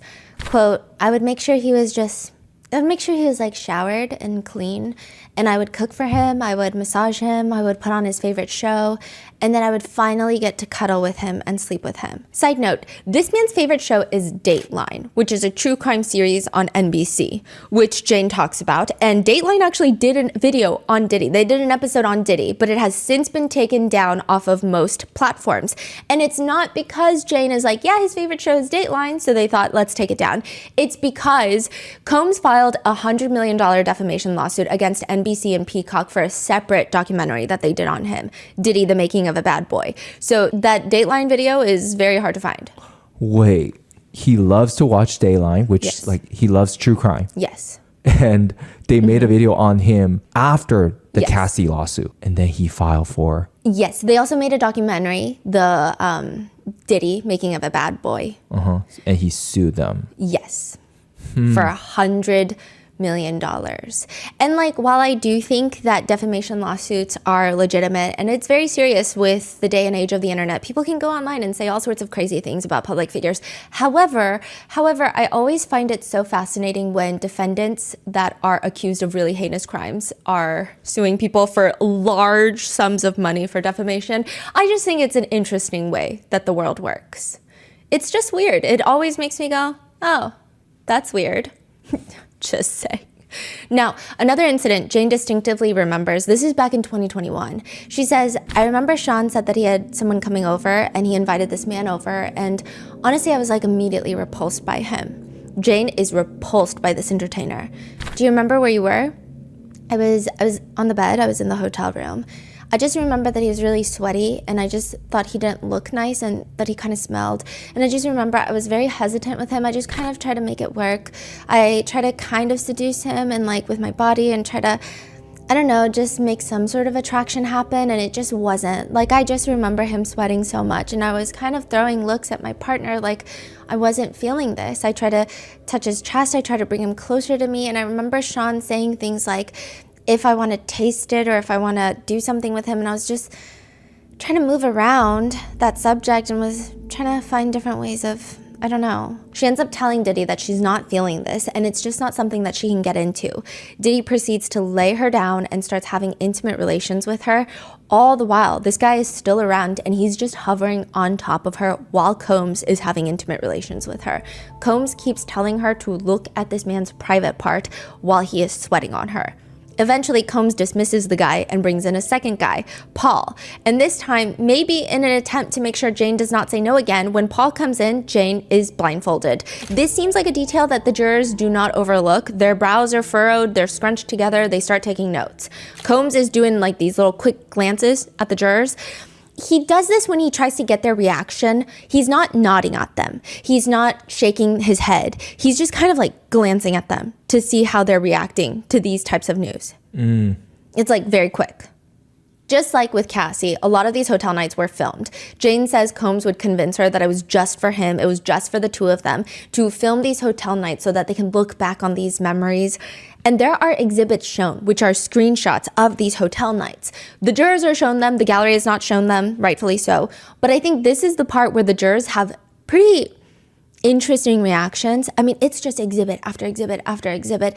And I think the gravity starts to hit the jurors. Every single juror appears to be frozen. None of them are taking notes. They're frozen. They're staring, which at this point, this is before any of the footage has been showed. By the time that you're hearing this, I mean, it's all over the news. They're playing like an hour worth of video footage from these nights to the jurors. This is like a lot. And some of them have their heads rested in their hands. Others have their eyebrows raised. Others are just staring with like a scowl, like a very concerned look.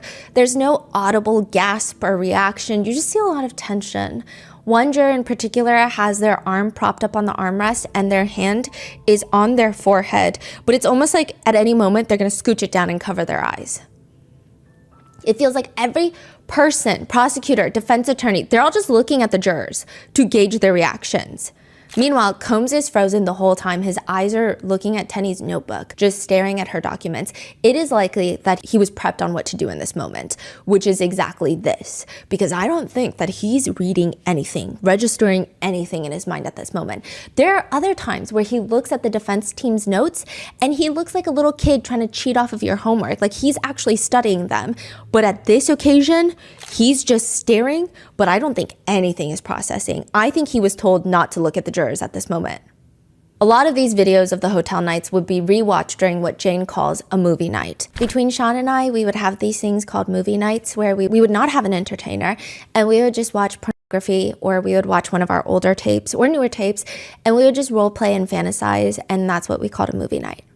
But also with others, text messages are shown to the jurors and Jane gives some more context. Sometimes Combs would be with other women and would need to get excited intimately. So he would watch videos of her with Jane with another man. Interestingly, if this is true, that means he really cannot or does not like to get excited without having this element, if you will. Jane explains, it was just a pattern of his to be with another woman and then text me in the middle of the night requesting these videos. To which at one point Jane declines to send him the video and he texts her, I got the phones. I'm asking you to send me what I don't have. Just do what I say, please. I'm horny. To which Jane responds, you're using my videos to get your dick hard for someone else. Combs responds, bye. I was just asking you to send me something to watch. That's it. Good night. He sends her another message. Tell me when you can come tomorrow. At this point, Combs cheek in his palm like a pouty kid listening to these text messages, like he's not the one that sent them. Jane reads her message out loud. I'm not coming to New York. I feel disrespected that you have to unnecessarily brag online that you for 48 hours straight on a trip that you said you were asleep on. And then you text me that you're horny and need my videos to get your dick hard to fuck someone else. It's clear you just want me there to use me for hotel binge, and you have plenty of hoes for that. Wait, what did she just say? Let me explain. So Jane explains to the jurors that she had seen a podcast episode where Combs is on the podcast bragging about going on a trip with another woman and how they were intimate for 48 hours straight. I think it was in a very specific podcast episode that they have now taken down that part. The rest of the podcast episode is still up, but that part is gone. Okay, and what is the podcast? Yeah, we're gonna get into it. Okay. So he tells her that he goes on this trip with this other woman and they were not engaged in intimate activities. He was asleep the whole time, he was tired. Then they post a podcast episode and they're talking about how they were doing intimate relations with each other for 48 hours straight. At this point, Combs starts fidgeting with his collar and his eyes are just like fixated on Maureen Comey. The jurors don't appear to have any sort of revelation or connecting of the dots moment. Press pews, public pews, everybody's jotting notes down because it's pretty clear. Most of us know what podcast Jane is referring to. It is titled Young Miami and Diddy Talk Their Relationship Status, Dating, Love, Records, and More on Carisha Please. There is another episode in reference to some of this stuff. It's another episode of Carisha Please, but Carisha is Young Miami's name. Now, Young Miami was part of the City Girls, and this podcast was posted June of 2022. This is before the lawsuit, before the charges, before the arrest, before anybody knew anything about Diddy's personal life. She was actually Combs's latest public relationship prior to his arrest. It seems like Combs would have public-facing girlfriends like Kim Porter, Cassie, Young Miami. And then it seems like he had a ton of girlfriends that were either influencers, just like women that were not publicly known. And he would not want it to get out that they were perhaps seeing each other. Now, Young Miami and Combs went to the last Met Gala together that he was able to go to. And there's a lot of interesting theories about Young Miami's relationship with Combs. Some people think that she participated in freak-offs because she had white nails. Some people think that she didn't and that this was literally just like a PR relationship. People have lots of opinions, but the podcast, to give you an overview, Carisha introduces her podcast guest, Diddy, as the one and only Mr. Billionaire Diddy. Today's guest, we got the one and only Mr. Billionaire Diddy. You call me Billionaire Dick? Yeah. Yeah, the motherfucking one and only. What's up? He literally cannot stop smiling. And it's crazy because like you can see some of these aspects of him come out in court. Like they have like spurts where he's very cocky. His body language is like, I'm the man of the house body language. But then he reserves it and he reins it back in. But when you watch this podcast episode, she introduces him and he says, the motherfucking one and only, what's up? Like he's very like, fuck yeah, that's me. Okay. Now, to be really fair, I don't know if they were ever even confirmed to be dating.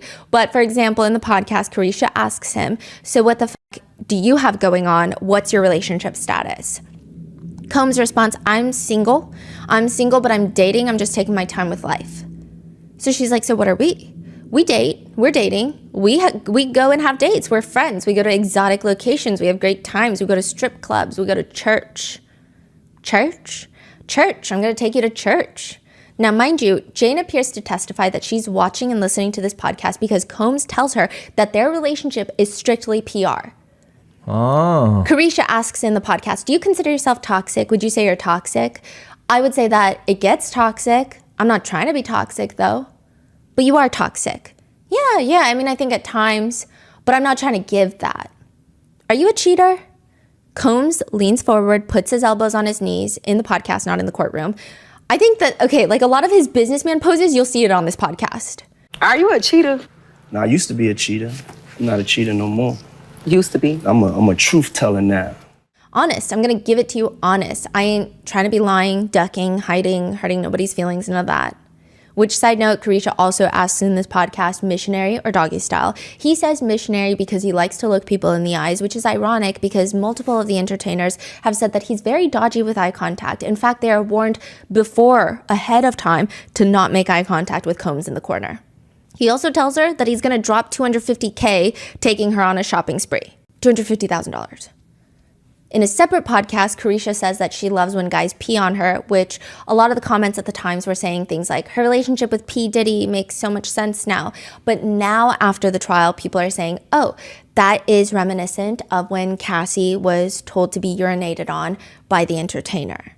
So there's sub-conspiracies of how involved Young Miami was involved in the lifestyle, if she was a victim in any of this but does not want to come forward. If she's not, I don't know if that's like the main conversation to be having, but it is out there.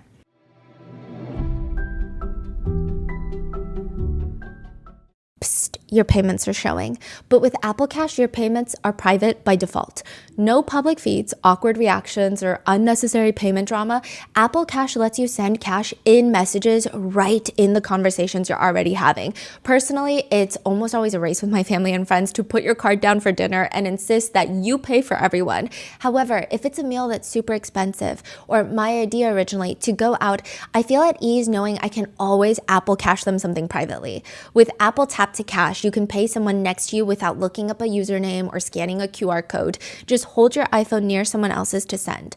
Almost instantly, you'll receive a notification from your Apple Wallet that your Apple Cash balance has changed. Now, if you want to spend it, you just keep it right there in the same wallet you use for Apple Pay. No external apps needed. But let's say you want to put it away and save it. You can transfer your Apple Cash straight to your bank account. Switch to Apple Cash and start sending privately. Apple Cash services are provided by Green Dot Bank, member FDIC.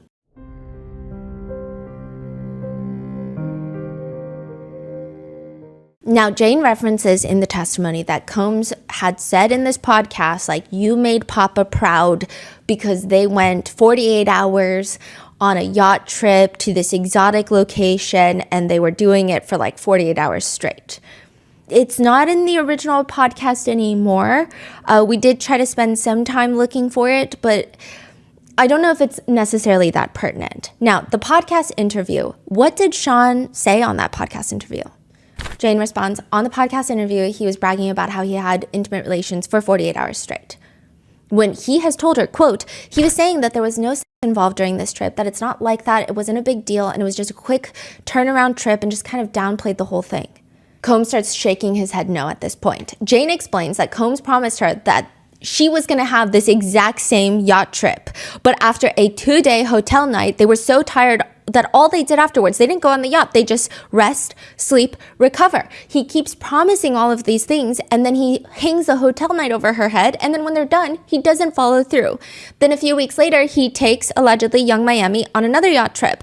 And Jane says that after seeing this podcast, she, quote, voiced my frustrations and my hurt from seeing that. But again, Combs just dismisses her feelings, just texting her, girl, that was podcast talk. I haven't even had sex. Meanwhile, the jurors are leaning forward. Many of them are reading these messages because, yeah, it does sound kind of dismissive. Later, he invites her to another hotel night and he's just convincing her. He's further explaining how the trip was nothing and just trying to calm me down and saying that they didn't even have intimate relations. It was nothing. It was so quick. It was so short, and how hard it was to even have intimate relations on a boat, and just downplaying it. Combs is again shaking his head no. Now, the biggest thing that the government has to prove to the jurors is that Jane was coerced into having these hotel nights with Combs. The problem is, because Combs has been so dismissive about her saying anything about how she doesn't want a hotel night, she doesn't get to have these elaborate conversations with him where she's like, hey, I don't want to do this. That is why the government brings in her notes apps. Like, you know, on the notes app on your phone, you can make like a journal entry. So they bring that in as evidence of state of mind, and they're able to get this admitted. That is pretty interesting. Yeah. I remember somewhere someone said, like, even if you delete it, they can still. Yeah. Is that what happened, or just the fact that they pull up her notes app? I think they pulled it up, and I think forensic analysts were able to confirm that it was not edited after a certain date, and that it was actually created on the dates that it said to have been created. That is so interesting. I'm sure they do their due diligence, so it seems like this was written at the time that they say it was. Wow. Now, the government is able to get this admitted into evidence, and then they ask, and then after you wrote your thoughts and your feelings out in your notes, what did you do with what you had written in those notes? Sometimes I would feel better just getting it out and writing it. Sometimes I would just have the courage to actually send it to him. November 26, 2022. So this is 1 year before Cassie's lawsuit is filed. Once this note is admitted into evidence, Combs is so close to that evidence screen, he's basically eyeballs touching. I mean, it's a little dramatic, but you get it. He's looking for Waldo. Jane reads out the note. I've just been waiting for you to do all the things you promised me and nothing. You hurt my feelings every time. You dismiss me. It's belittling. You always ask of me. And when I ask of you, it's a problem, or I'm made to feel weird about it. I don't know what you're calling me for, but I'm sorry. I don't want to do drugs for days and days and have you use me to fulfill your freaky wild desires in hotel rooms. Jane says that she wrote this because after every hotel night, he always made her feel like they were going to spend quality time together just after the hotel night, but it would never happen.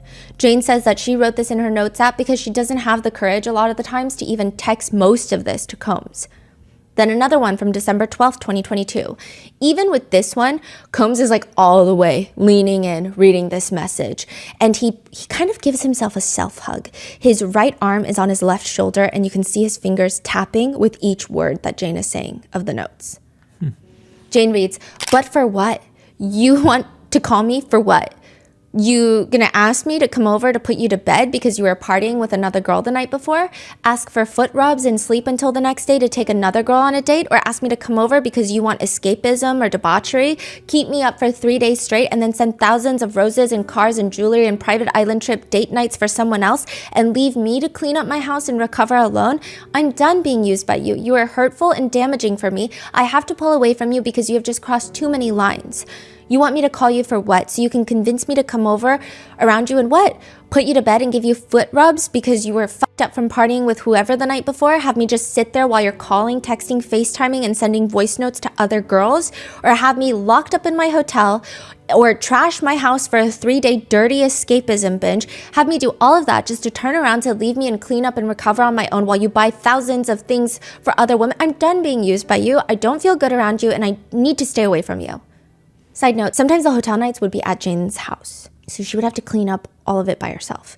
So she's coming down from drugs. She's cleaning up all this baby oil. And she says, just trying not to think too much about what just happened and the reality of me being alone cleaning up after this and how that would affect me. Another note from February 22nd, 2023. You lied straight to my face. You didn't care what I would see or how it would hurt me. All you wanted was another hotel night and use me before your trip, like you've been doing to me for the past 2 years. I've deprived myself of romance, love, travel, deep, meaningful connections, and sitting back patiently watching you do all the things I wish you would do for me. You lied because you wanted to use me for the night. You lied. I can't get this image of you lying to my face out of my head. You lied so you could use me for that night. You lied because you knew you had a whole vacation planned. You lied and said you had no time for me because you were stressed from work. Combs starts rubbing his temples with his hand while studying the document. Then another entry from September 15th, 2023. This is 2 months before Cassie's lawsuit drops and almost exactly a year to the date before Diddy's arrest. She writes in her notes, "As much as I want to see you, I don't want to come there and be treated like a hoe in a hotel room for the millionth time. I don't want to come to New York just to be treated like this hoe. As much as I want to see you, I just know what you want me out there for. It doesn't make me feel good. You got other women available who are willing to do that." I think that you guys and I, perhaps from covering so many true crime cases and just staying really well informed, I think that we tend to have a really good understanding of why victims do not leave allegedly abusive relationships. I think that we also have a good understanding of like even how the dynamics in like a cult work. Obviously, standing from the outside, we can all walk up and down the street, patting ourselves on the back, being like, yeah, I'm too smart to fall for a cult. That can't ever be me. But you don't really know. A lot of cults don't prey on people that are at the height of their lives or at the height of their autonomy and self-esteem. Usually they look for very specific types of people, and abusive relationships operate in similar ways. And I'm not alleging anything about the Combs enterprise is even reminiscent of a cult, but I will say there were jarring moments where we're in the courtroom, we see a lot of these ex-assistants testifying, and the way that they have so much emotionally complicated relationships with Combs it is reminiscent of like when we hear people who escape from a cult testifying or doing interviews. It's complicated. They think everything that's happened to them is the worst thing that could happen, but at the same time, they still harbor some love. And they say, that time I grew a lot. It's just so complex. And there's so much nuance in these dynamics. But I will say, when you go online or when you go on the street, I don't know if most of society sees those things. I mean, even Cassie's testimony, it was polarizing to some members of society, and jurors are supposed to be reflections of society. And I don't want to assume or tell you what the jurors are thinking because I'm not a mind reader. I don't know any of these people personally. I don't know what they're thinking. I don't know what a smirk means to them. They could literally be smirking about something unrelated, a distant memory. However, I will tell you what I've observed, and I will say that there are certain moments throughout Jane's testimony, and I think even the defense catches on to this because during the cross-examination, they hone in on these topics. I think there are certain topics that the jurors may not like. So for example, I think that some of the jurors, maybe they can understand Jane up to a certain point in some of the experiences she shares. So for example, in 2023, Jane goes to Miami to celebrate her birthday with Combs. This is February of 2023. Cassie's lawsuit is November of 2023. So this is prior. She says that she's just bubbling with excitement because it's finally supposed to be this romantic moment with Sean Combs. And she says, I just expected quality time with my partner, just a birthday celebration, dinner, us, sex, togetherness. I remember we were at dinner and I was dressed up for him. We were at a sushi place and I was really just happy to be around my lover. And he was just so loving and sweet as always. And then he starts to tell me, and I'm so excited to see what entertainment is tonight. Something like that. How did you react when Sean brought up entertainment? I just gulped, like I had this like gulp moment, like something was stuck in my throat, like because I didn't expect that. I said entertainer, like I was just kind of, I didn't really have the words. And he was like, well, it's your birthday. I thought you just wanted to have fun for your birthday. It's your birthday. We should try something for your birthday. After the birthday dinner, he gives her a birthday necklace. And right after, a man comes into the hotel room. Jane says, I just remember at this point in our relationship, this just had become so routine that it was the same rhythm, almost like robotically, and just the same thing, just small talk. I'm in lingerie, I'm flirting with the guy, and I'm just getting things comfortable and nice in the moment. She says that she just wanted to be someone else, turn into someone else. Quote, just somebody who can just perform, just tune into somebody that can just do this and just get into it. I just remember we were much quicker. I was much quicker with this person. I didn't know him. He felt more like a stranger to me more than anyone. And I just felt like it was even more invasive of a moment because it was my birthday and I didn't want to do this on my birthday. And I sat there. I was already on the couch. I just wanted to get into position to have intimate relations so that we could just get it over with. Jane says that she asks Combs for protection and he starts getting very upset. Quote, I remember Sean giving me these really bad looks, like these really dirty looks, like shaking his head, like you better not ask for a fucking condom. Like I remember those words out of his mouth. I could just read it. She starts sobbing through her responses. I just try to play it off like I didn't see it. And I take his energy and like I didn't react to it because he was right in front of me and this man was in between and like trying to get ready to, and I didn't want to like sour the mood. This is on her birthday. Why didn't you want to sour the mood? Because I just didn't want my partner to be unhappy with me.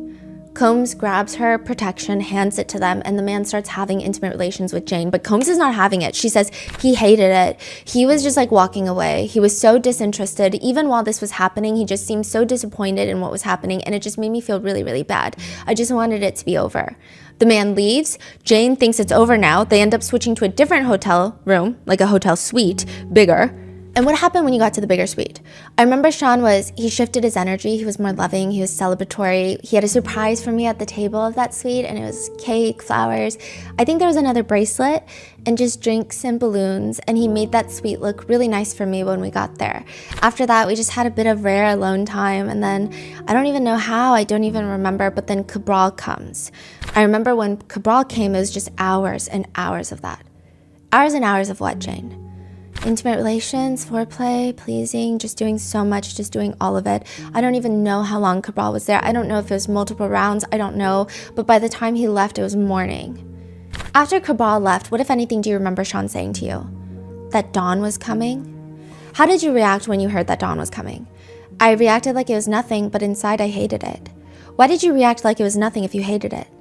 Because I love my partner. A juror in the very first row at this point, a lot of the press are trying to get a better look at them because it appeared that they were crying, but it turned out to be allergies. So it's, like I said, it's very hard to interpret. But Jane continues with her testimony. She says that after all of this, he just up and leaves her in the hotel room and goes on vacation with another girl. She says, it broke my heart because I just finished spending my birthday with all these guys having intimate relations with me. And then just for my partner to leave and do such a romantic gesture for someone else. It also happened to be that woman's birthday around the same time. We don't know who though. Allegedly Young Miami. She does confront him in a text later, and he just responds coldly, because I didn't feel like telling you what I was doing with somebody else. You had your birthday, and I didn't tell her what I was doing with you, and that's the way I want to keep it. Thank you, love. Hope you have a great dinner. Jane says the big betrayal, too, is that he took her to Turks and Caicos, which is exactly where she wanted to go back with him, since that's where they went on their first vacation.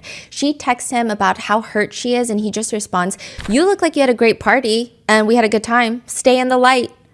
Staying in the light is so important. There's so many negative forces and so many things that want to pull you to do something or make you respond or just pull you just down into just that dirty, nasty frequency. Fuck that. Stay in the light. Let's vibrate higher. Trust me. Yeah. Yeah. Get all that sun. Shit, I ain't getting out the light. I'm in the light. I am the light. She responds, it really feels like you used me to get off and then you go away for a week. I've been staying in the light and staying strong about it, but this is my truth and how it makes me feel. I'd like to get off the hamster wheel and just do something different with you. I deserve it too. But of all places, you picked Turks. How can I not feel that way? When are we having a getaway? You've promised me this for years. All we do is hotel, and it's sad. It's just not fair to me. I didn't want to do all of that on my birthday. You knew how tired I was. You knew how tired, and I just kept a good attitude about it. I come home to see you on a trip that I've been dying for, to the only place I've been wanting to go back with you, because it was their first trip. I'm off it because it's just making me cry. It's been 2 years of waiting, and I'm just frustrated and feeling sad. Jane is emotional. She's tearing up. She's heavy gasping as she's collecting herself while reading these messages. What were you referring to when you said you knew how tired I was? He knew that after 3 guys that I was tired. He texts her back. Let's not do anything anymore. Sorry. Tired of you throwing sex in my face. Whack. I can't handle you comparing yourself with another woman. That's why I lie in the first place. So let's just be friends. She responds, I would never make you feel how you're making me feel right now. I don't throw sex in your face constantly, but the type of nights we have are nights that require everything out of me. For 30 or 40 hours straight, I figured on my birthday, you would switch it up for me. And what you're doing right now is exactly the switch up I asked for. How are you treating me so cold? And you're really making me feel used right now. And you're breaking up with me. Is that really what you want? Be clear now so I can see things for what they really are. And I can see you for who you really are.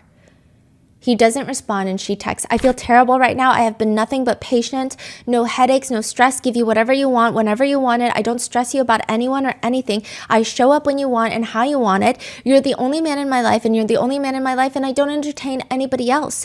Choosing to lie on my birthday feels like you really tried to trick me. You could have just been honest and it wouldn't have been such a blow to me. Why am I the only one who always seems to get the shorter end of everything and less of an experience? But yet I feel like I'm asked to do the most. And now I'm seeing you on this trip and I can't help but feel taken advantage of and taken for granted for and lied to. He just responds, let's be friends because I can't take this part. For real, I'm done with you comparing yourself to someone else. I treat you good and if you don't feel so, let's just be friends because I'm tired of these long texts telling me what I'm doing wrong. How is treating me good telling me for years that we're going on a trip and ask me for patience all these years, then lie on my birthday and take someone else somewhere I wanted to go? How is that treating me good? Every woman in your life has enjoyed this with you but me. Why? I don't deserve that. Don't I give you everything you want? What am I doing wrong? I feel like I do everything right by you and I still get lied to or I get treated less than. Why? Have we just taken things too far and now you look down on me? You're breaking my heart by asking to be friends like I'm nothing to you. He responds, you just had a great dinner. Anything you ask me for, I've done. We'll miss each other. Okay, so there's a few things I think that, just like the commentary that I also see online, it feels like some people can't get over the fact that based on just these text messages, it seems that she is more upset about him taking another woman to Turks and Caicos versus the actual hotel night. Now, I feel like if you read in between the lines and you read some of these messages, I think it's the fact that he has normalized hotel nights, likely, allegedly, presumably, in my personal opinion, not legally.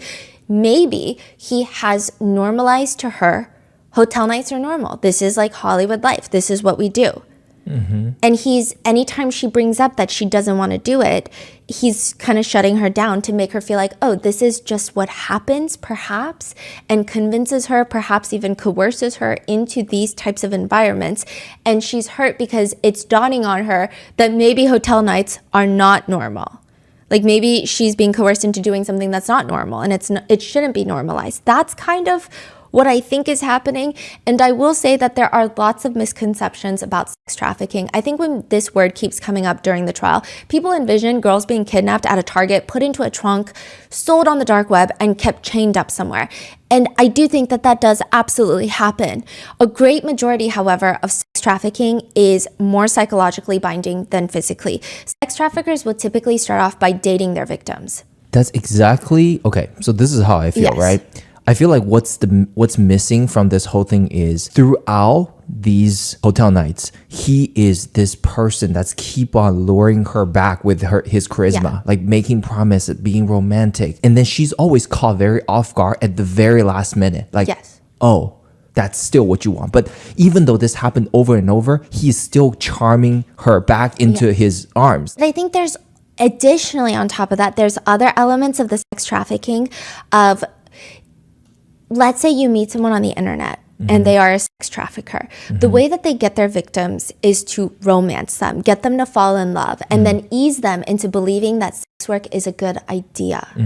Like it's something that everyone will enjoy. It's something that'll make them happy. Now, once these women or these victims start engaging in that line of work, there is usually a push to get them addicted to drugs. That seems like an inference that the government keeps making of like, he keeps giving them drugs. Yeah. He gives them drugs so that they can go through these hotel nights. Then there's added elements of physical violence. And this is just sex trafficking in general. Then there's the degradation of the victim's self-esteem. It's like, well, what are you going to do? No one's ever going to date you again. No one's ever going to respect you again. You're so far deep, there's no coming out of this. There's potential blackmail. That all starts coming into play. If you try to leave, I'm going to show your parents what you've been doing. Yeah. So you're not always kidnapped. It's not that you can't call 911, but you're still a victim of sex trafficking. Like there is a reason that sex traffickers employ the psychological Romeo romancing strategy more than physically chaining someone up because it works. And it seems like if you really look at Jane's testimony, that's what's happening. He's promising her things. He's romancing her. And then he's giving her drugs, allegedly supplying drugs, having these hotel nights, and there are videos in his possession of them doing these things. So it seems like there's a lot of consistent elements. Then a week or so later, presumably back from his vacation, Combs texts her, hello, good morning, I miss you, what are you doing? Let me make it up to you, I don't deserve a chance. You're taking this too far now, let me make it up to you. She does not respond, and eventually they make up, and Combs promises to redo her entire birthday celebration and promises to take her to Turks and Caicos for the second time. Even that becomes a large issue. When she lands in Miami before Turks and Caicos, they go out to dinner, they take a pill, head back to the hotel, and Jane sighs and explains to the jury, we were just together, just us and watching pornography. And then just like in the middle of my high, he says, do you want Dawn? Jane says that she just agreed because she could tell that that's what would make him happy. They stay up all night with Dawn, and then they get to Turks. They stay up at Turks having intimate relations, just like on a drug binge. And the next morning when they finally wake up, Jane says that she could sense that Combs is getting so bored, and she feels bad for him. And she explains, after that first day, I really can't remember how, but Paul started coming to Turks. Paul is another entertainer. They get him a hotel room in the same resort. Jane and Combs are in a villa. They go to Paul's hotel room and they have a hotel night. And on the way back, Jane remembers being happy because she says, I'd been down and I was just so excited that I just got to cuddle with him. And he gets this like look that he still wants more. And he's like saying, do you have more in you? And I'm like, I mean, I guess, I don't know. I didn't really hesitate too much, but I wasn't like screaming for it. And I just remember he calls Paul and invites Paul to our villa. Paul comes to the villa. And before Paul came, I remember Sean giving me a really beautiful bracelet. And I was so happy, and it meant a lot to me that he gave me this really sweet bracelet. It had 2 hearts on it. And I remember I embraced him. I thanked him. I was super happy about it. And I felt really loved by him. And then Paul comes in, and Paul is really nice, but I was tired. They try. But this is what Jane believes might have been their 4th round at this point, and she was just in so much pain. She says, I just don't really remember if I said anything, but I just remember Sean giving me more like lube and trying to lube me up a bit. And I just remember he said something that really upset me, like, oh, you can't take any more D or something like that, and just pissed me off so bad. And I remember I took off my bracelet and I threw it against the wall, and I said, you only brought me here to SD for you, and then I stormed out of the villa. Jane says that she had no idea that the Turks and Caicos trip would devolve into this whole hotel night. But even after she storms out, Combs is chasing after her, and he's demanding. He's like, this is all he cares about. Quote, I remember him saying, like, are you crazy? Like, how can you make me look like that in front of Paul? Combs tells Jane that she needs to apologize to Paul, that she owes Paul an apology. So she texts Paul, and this is from Jane to Paul. Thanks again for coming over last night. It had been 24 hours with no breaks for me, and at first I was going with the flow for the second link up, but I warned him that I just felt so overwhelmed to overperform for a moment I've never done before. I'm not a robot. It's just a mix of tired, hungry, sleepy, sore. And then I guess because she has nowhere to vent, she starts mass texting Paul. Turks was supposed to be us reconnecting again. We didn't speak for 1.5 months because of how he handled me on my birthday. This was our first time seeing each other, and I didn't want to be with anyone else but him. But those are things he wanted, and yes, I agreed because I know it makes him happy, and like I like when he's happy, but he overdoes it sometimes. It's been 2 years back to back on this, and I just want some time alone to reconnect, and as soon as we do, half the trip has been dedicated to just that. So why is it that some jurors look like they're not as engaged and immersed in her testimony when there's clearly emotional moments? And I think it's truly just the deep need for some people to want victims to be perfect victims. To some jurors, there are speculations that Jane just does not come off likable, and maybe that confuses them. There are extensive conversations throughout direct, and especially on the cross that we're going to get to in the next episode, about traveling and vacations. And Jane testifies that she's really, really hurt that every time she does a hotel night, Combs whisks another girl off on vacation. She just wants to spend quality time with him. She talks about how he just keeps taking other girls. And sometimes it comes off, I guess, to some jurors as like not superficial? Yes, perhaps. I think that's not what it is, though. I feel like it's more emotional. Like Sean Combs keep promising. It's like Romeo, right? He completely charmed her with this romantic thing, but instead, like that's what it is. Yes, but I do think that's the tricky part of finding the jury for a case like this. I think that sometimes I could see if someone really wanted to feel a certain way, they could say, well, I don't get to take vacations. Yeah. I can barely pay rent. And you're crying that he took someone else to Turks and Caicos? Yeah. I've never even been to Turks and Caicos. I've never even left the country. So I do think that there are certain moments where maybe it seems, just from the observable reactions, that some jurors do seem really sensitive to materialistic conversations or even money. Jane would say things like, I saw that the woman had a private jet, that he had booked a villa on a nice island with her and her friends and just did such a beautiful birthday celebration for this woman. Again, that's allegedly Young Miami. Yeah. And then she'll text him things like, then you use me up for yet another hotel night and get on your jet and go on an island vacation for 5 days to Turks, a place I've been begging you for. Anything outside these hotels, I'm a joke to you. This is about you finally treating me like a human being, a lady, romanced, spending quality time, laughing, togetherness, not just someone you call on a Friday to use and leave me to go treat another woman with more integrity. So on the surface, I guess it could be taken by some jurors that she's crying about not going to Turks and Caicos. But clearly, she says it's deeper than that. She says, I think after I've been made to have sex with 3 guys on my birthday, it was deeply hurtful and emotional for me to see him with another woman on a beautiful vacation and all their ease and all their happiness, whereas I'm alone and recovering from having just slept with 3 men that I didn't want to sleep with. So yes, it was very hurtful in that sense. Not because of his relationship with them, but because of how it made me feel after and during something like that. But again, I don't know how much that resonates with some jurors. Even when talking about her first vacation with Combs, she says that she was super excited that he was taking her to Turks and Caicos because I had never been to Turks. But I do recall in that moment where she's like, because I had never been to Turks, there was like one juror who just is kind of smirking. Is this the smirking juror? Okay. Yeah, and then another one kind of lightly raises their eyebrows while taking notes because, I mean, yeah, I don't think most of us have ever been to Turks. So it just, I guess... Where is Turks? I don't even know where Turks and Caicos is. Just a very famous vacation spot. Yeah, it's like, I guess it's up there with like Mykonos and Bora Bora. Very isolated, very expensive to even get there. I see. So, I mean, I guess maybe some of the jurors could potentially be rubbed the wrong way over that. I also do think because they are hypersensitive to money conversations thus far, Jane's testimony and especially her cross-examination, there's so much money talk.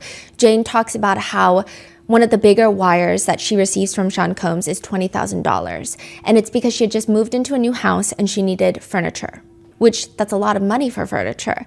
And I think Sean Combs knows this because he keeps glancing at the jurors. Even the reaction from the gallery is like, ooh, that's a lot. But because the house that Jane chose was very large, the budget wasn't enough. And Jane explains that she opened up 3 credit cards and went into debt to furnish the house. So Combs is glancing at the jurors, and I think the jurors, at least appearance-wise, they don't seem very sympathetic about that.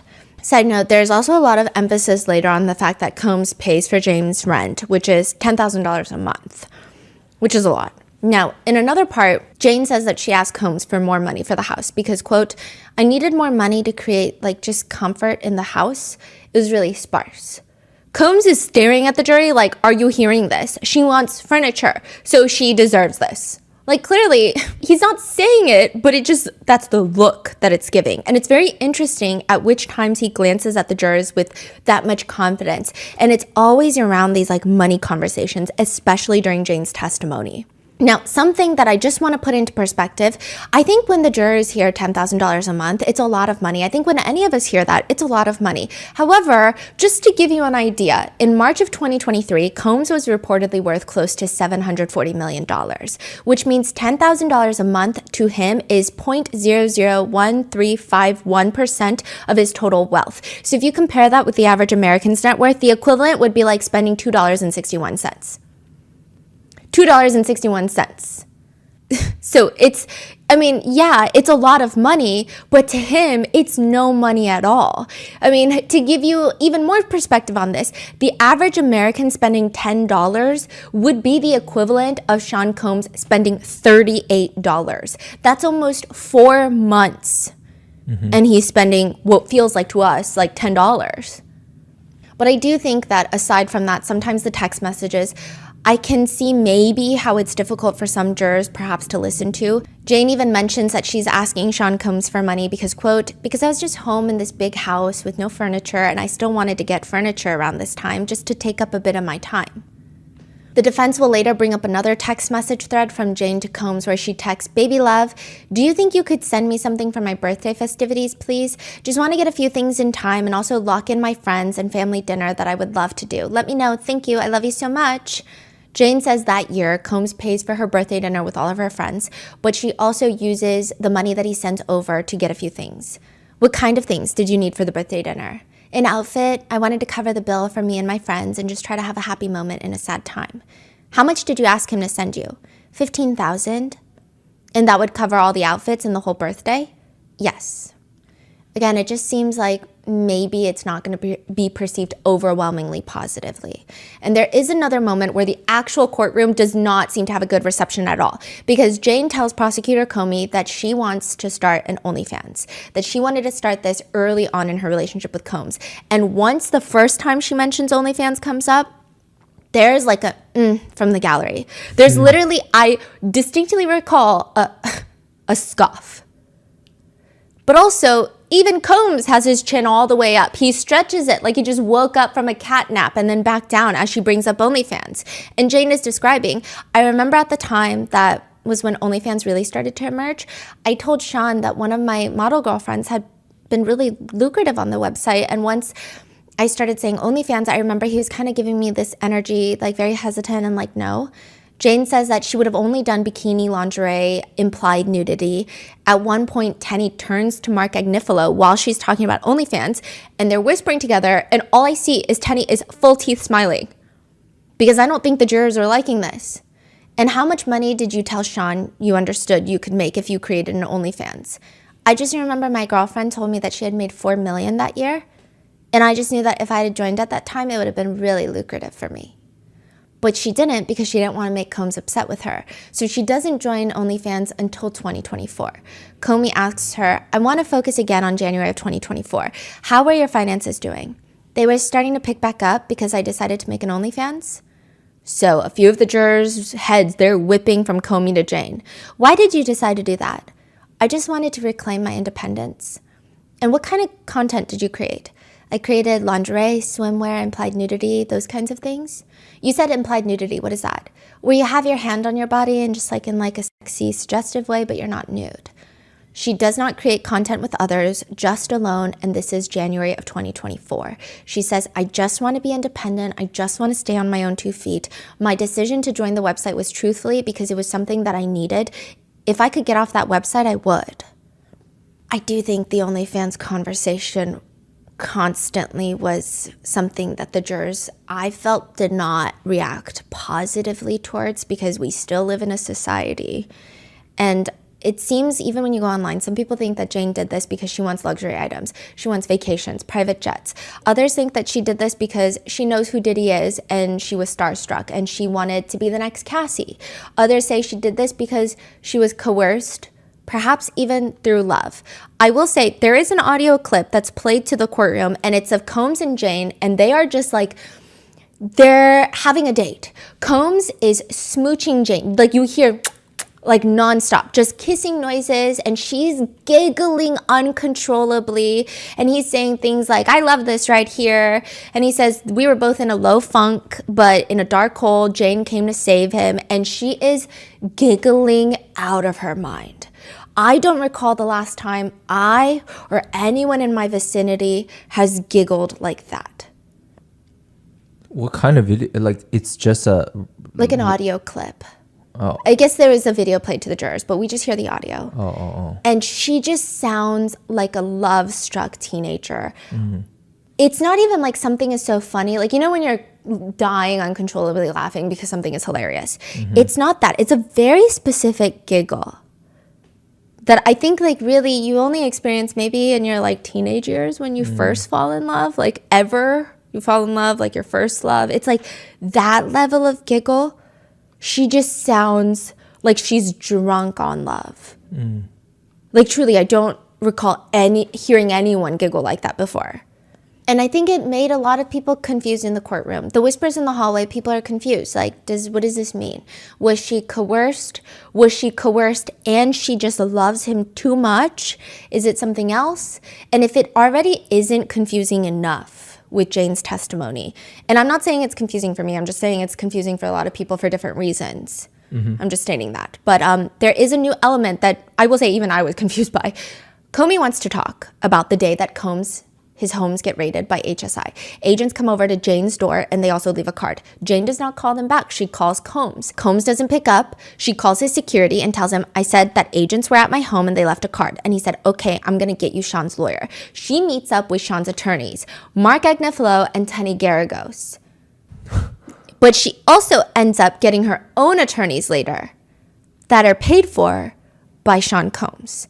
And when this information drops, the jurors, the gallery, everybody is looking at Comey, but also at Jane and also at Combs, looking slightly confused. The press pews are all side-eyeing the attorney sitting right in front of us in the press pews because now you're telling me the defendant is paying your bill? That's so odd. And Comey asks, Jane, when did you first get a lawyer in connection with the criminal investigation in this case? I believe sometime late in 2024. Who paid for that lawyer? Sean. Do you still have that same lawyer today? I do. Who is paying for that lawyer today? Sean. How have you paid for your rent since Sean was arrested? Sean still pays for the rent. As of today? Yes. After Sean was arrested, did you meet with his defense attorneys? Yes. Did you meet with them multiple times between his arrest and your testimony at this trial? So after he's arrested, before she testifies? Yes. Approximately when was the last time you had a meeting with Sean's defense attorneys? This is in June. She says, I would say in April of this year. Yes. Sitting here today, how do you feel about Sean now? I just pray for his continued healing and I pray for peace for him. And with that, there's so many questions because what the hell is happening?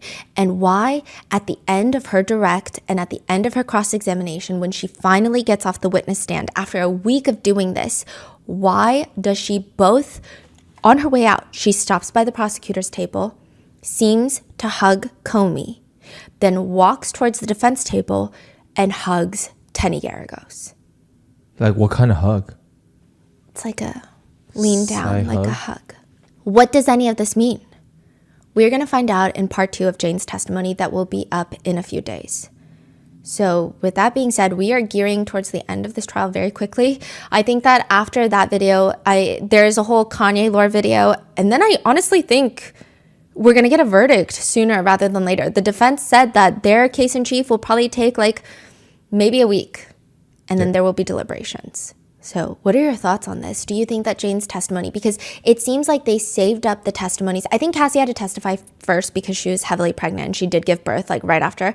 But it seems like they saved Jane's testimony towards the end because the speculation is the prosecution felt like it would have the most impact on the jurors. Mm-hmm. Do you think that that's what's happening? Or do you think it's backfiring? Because people have opinions. What are yours? Leave it in the comments and be safe. And I will see you in the next one.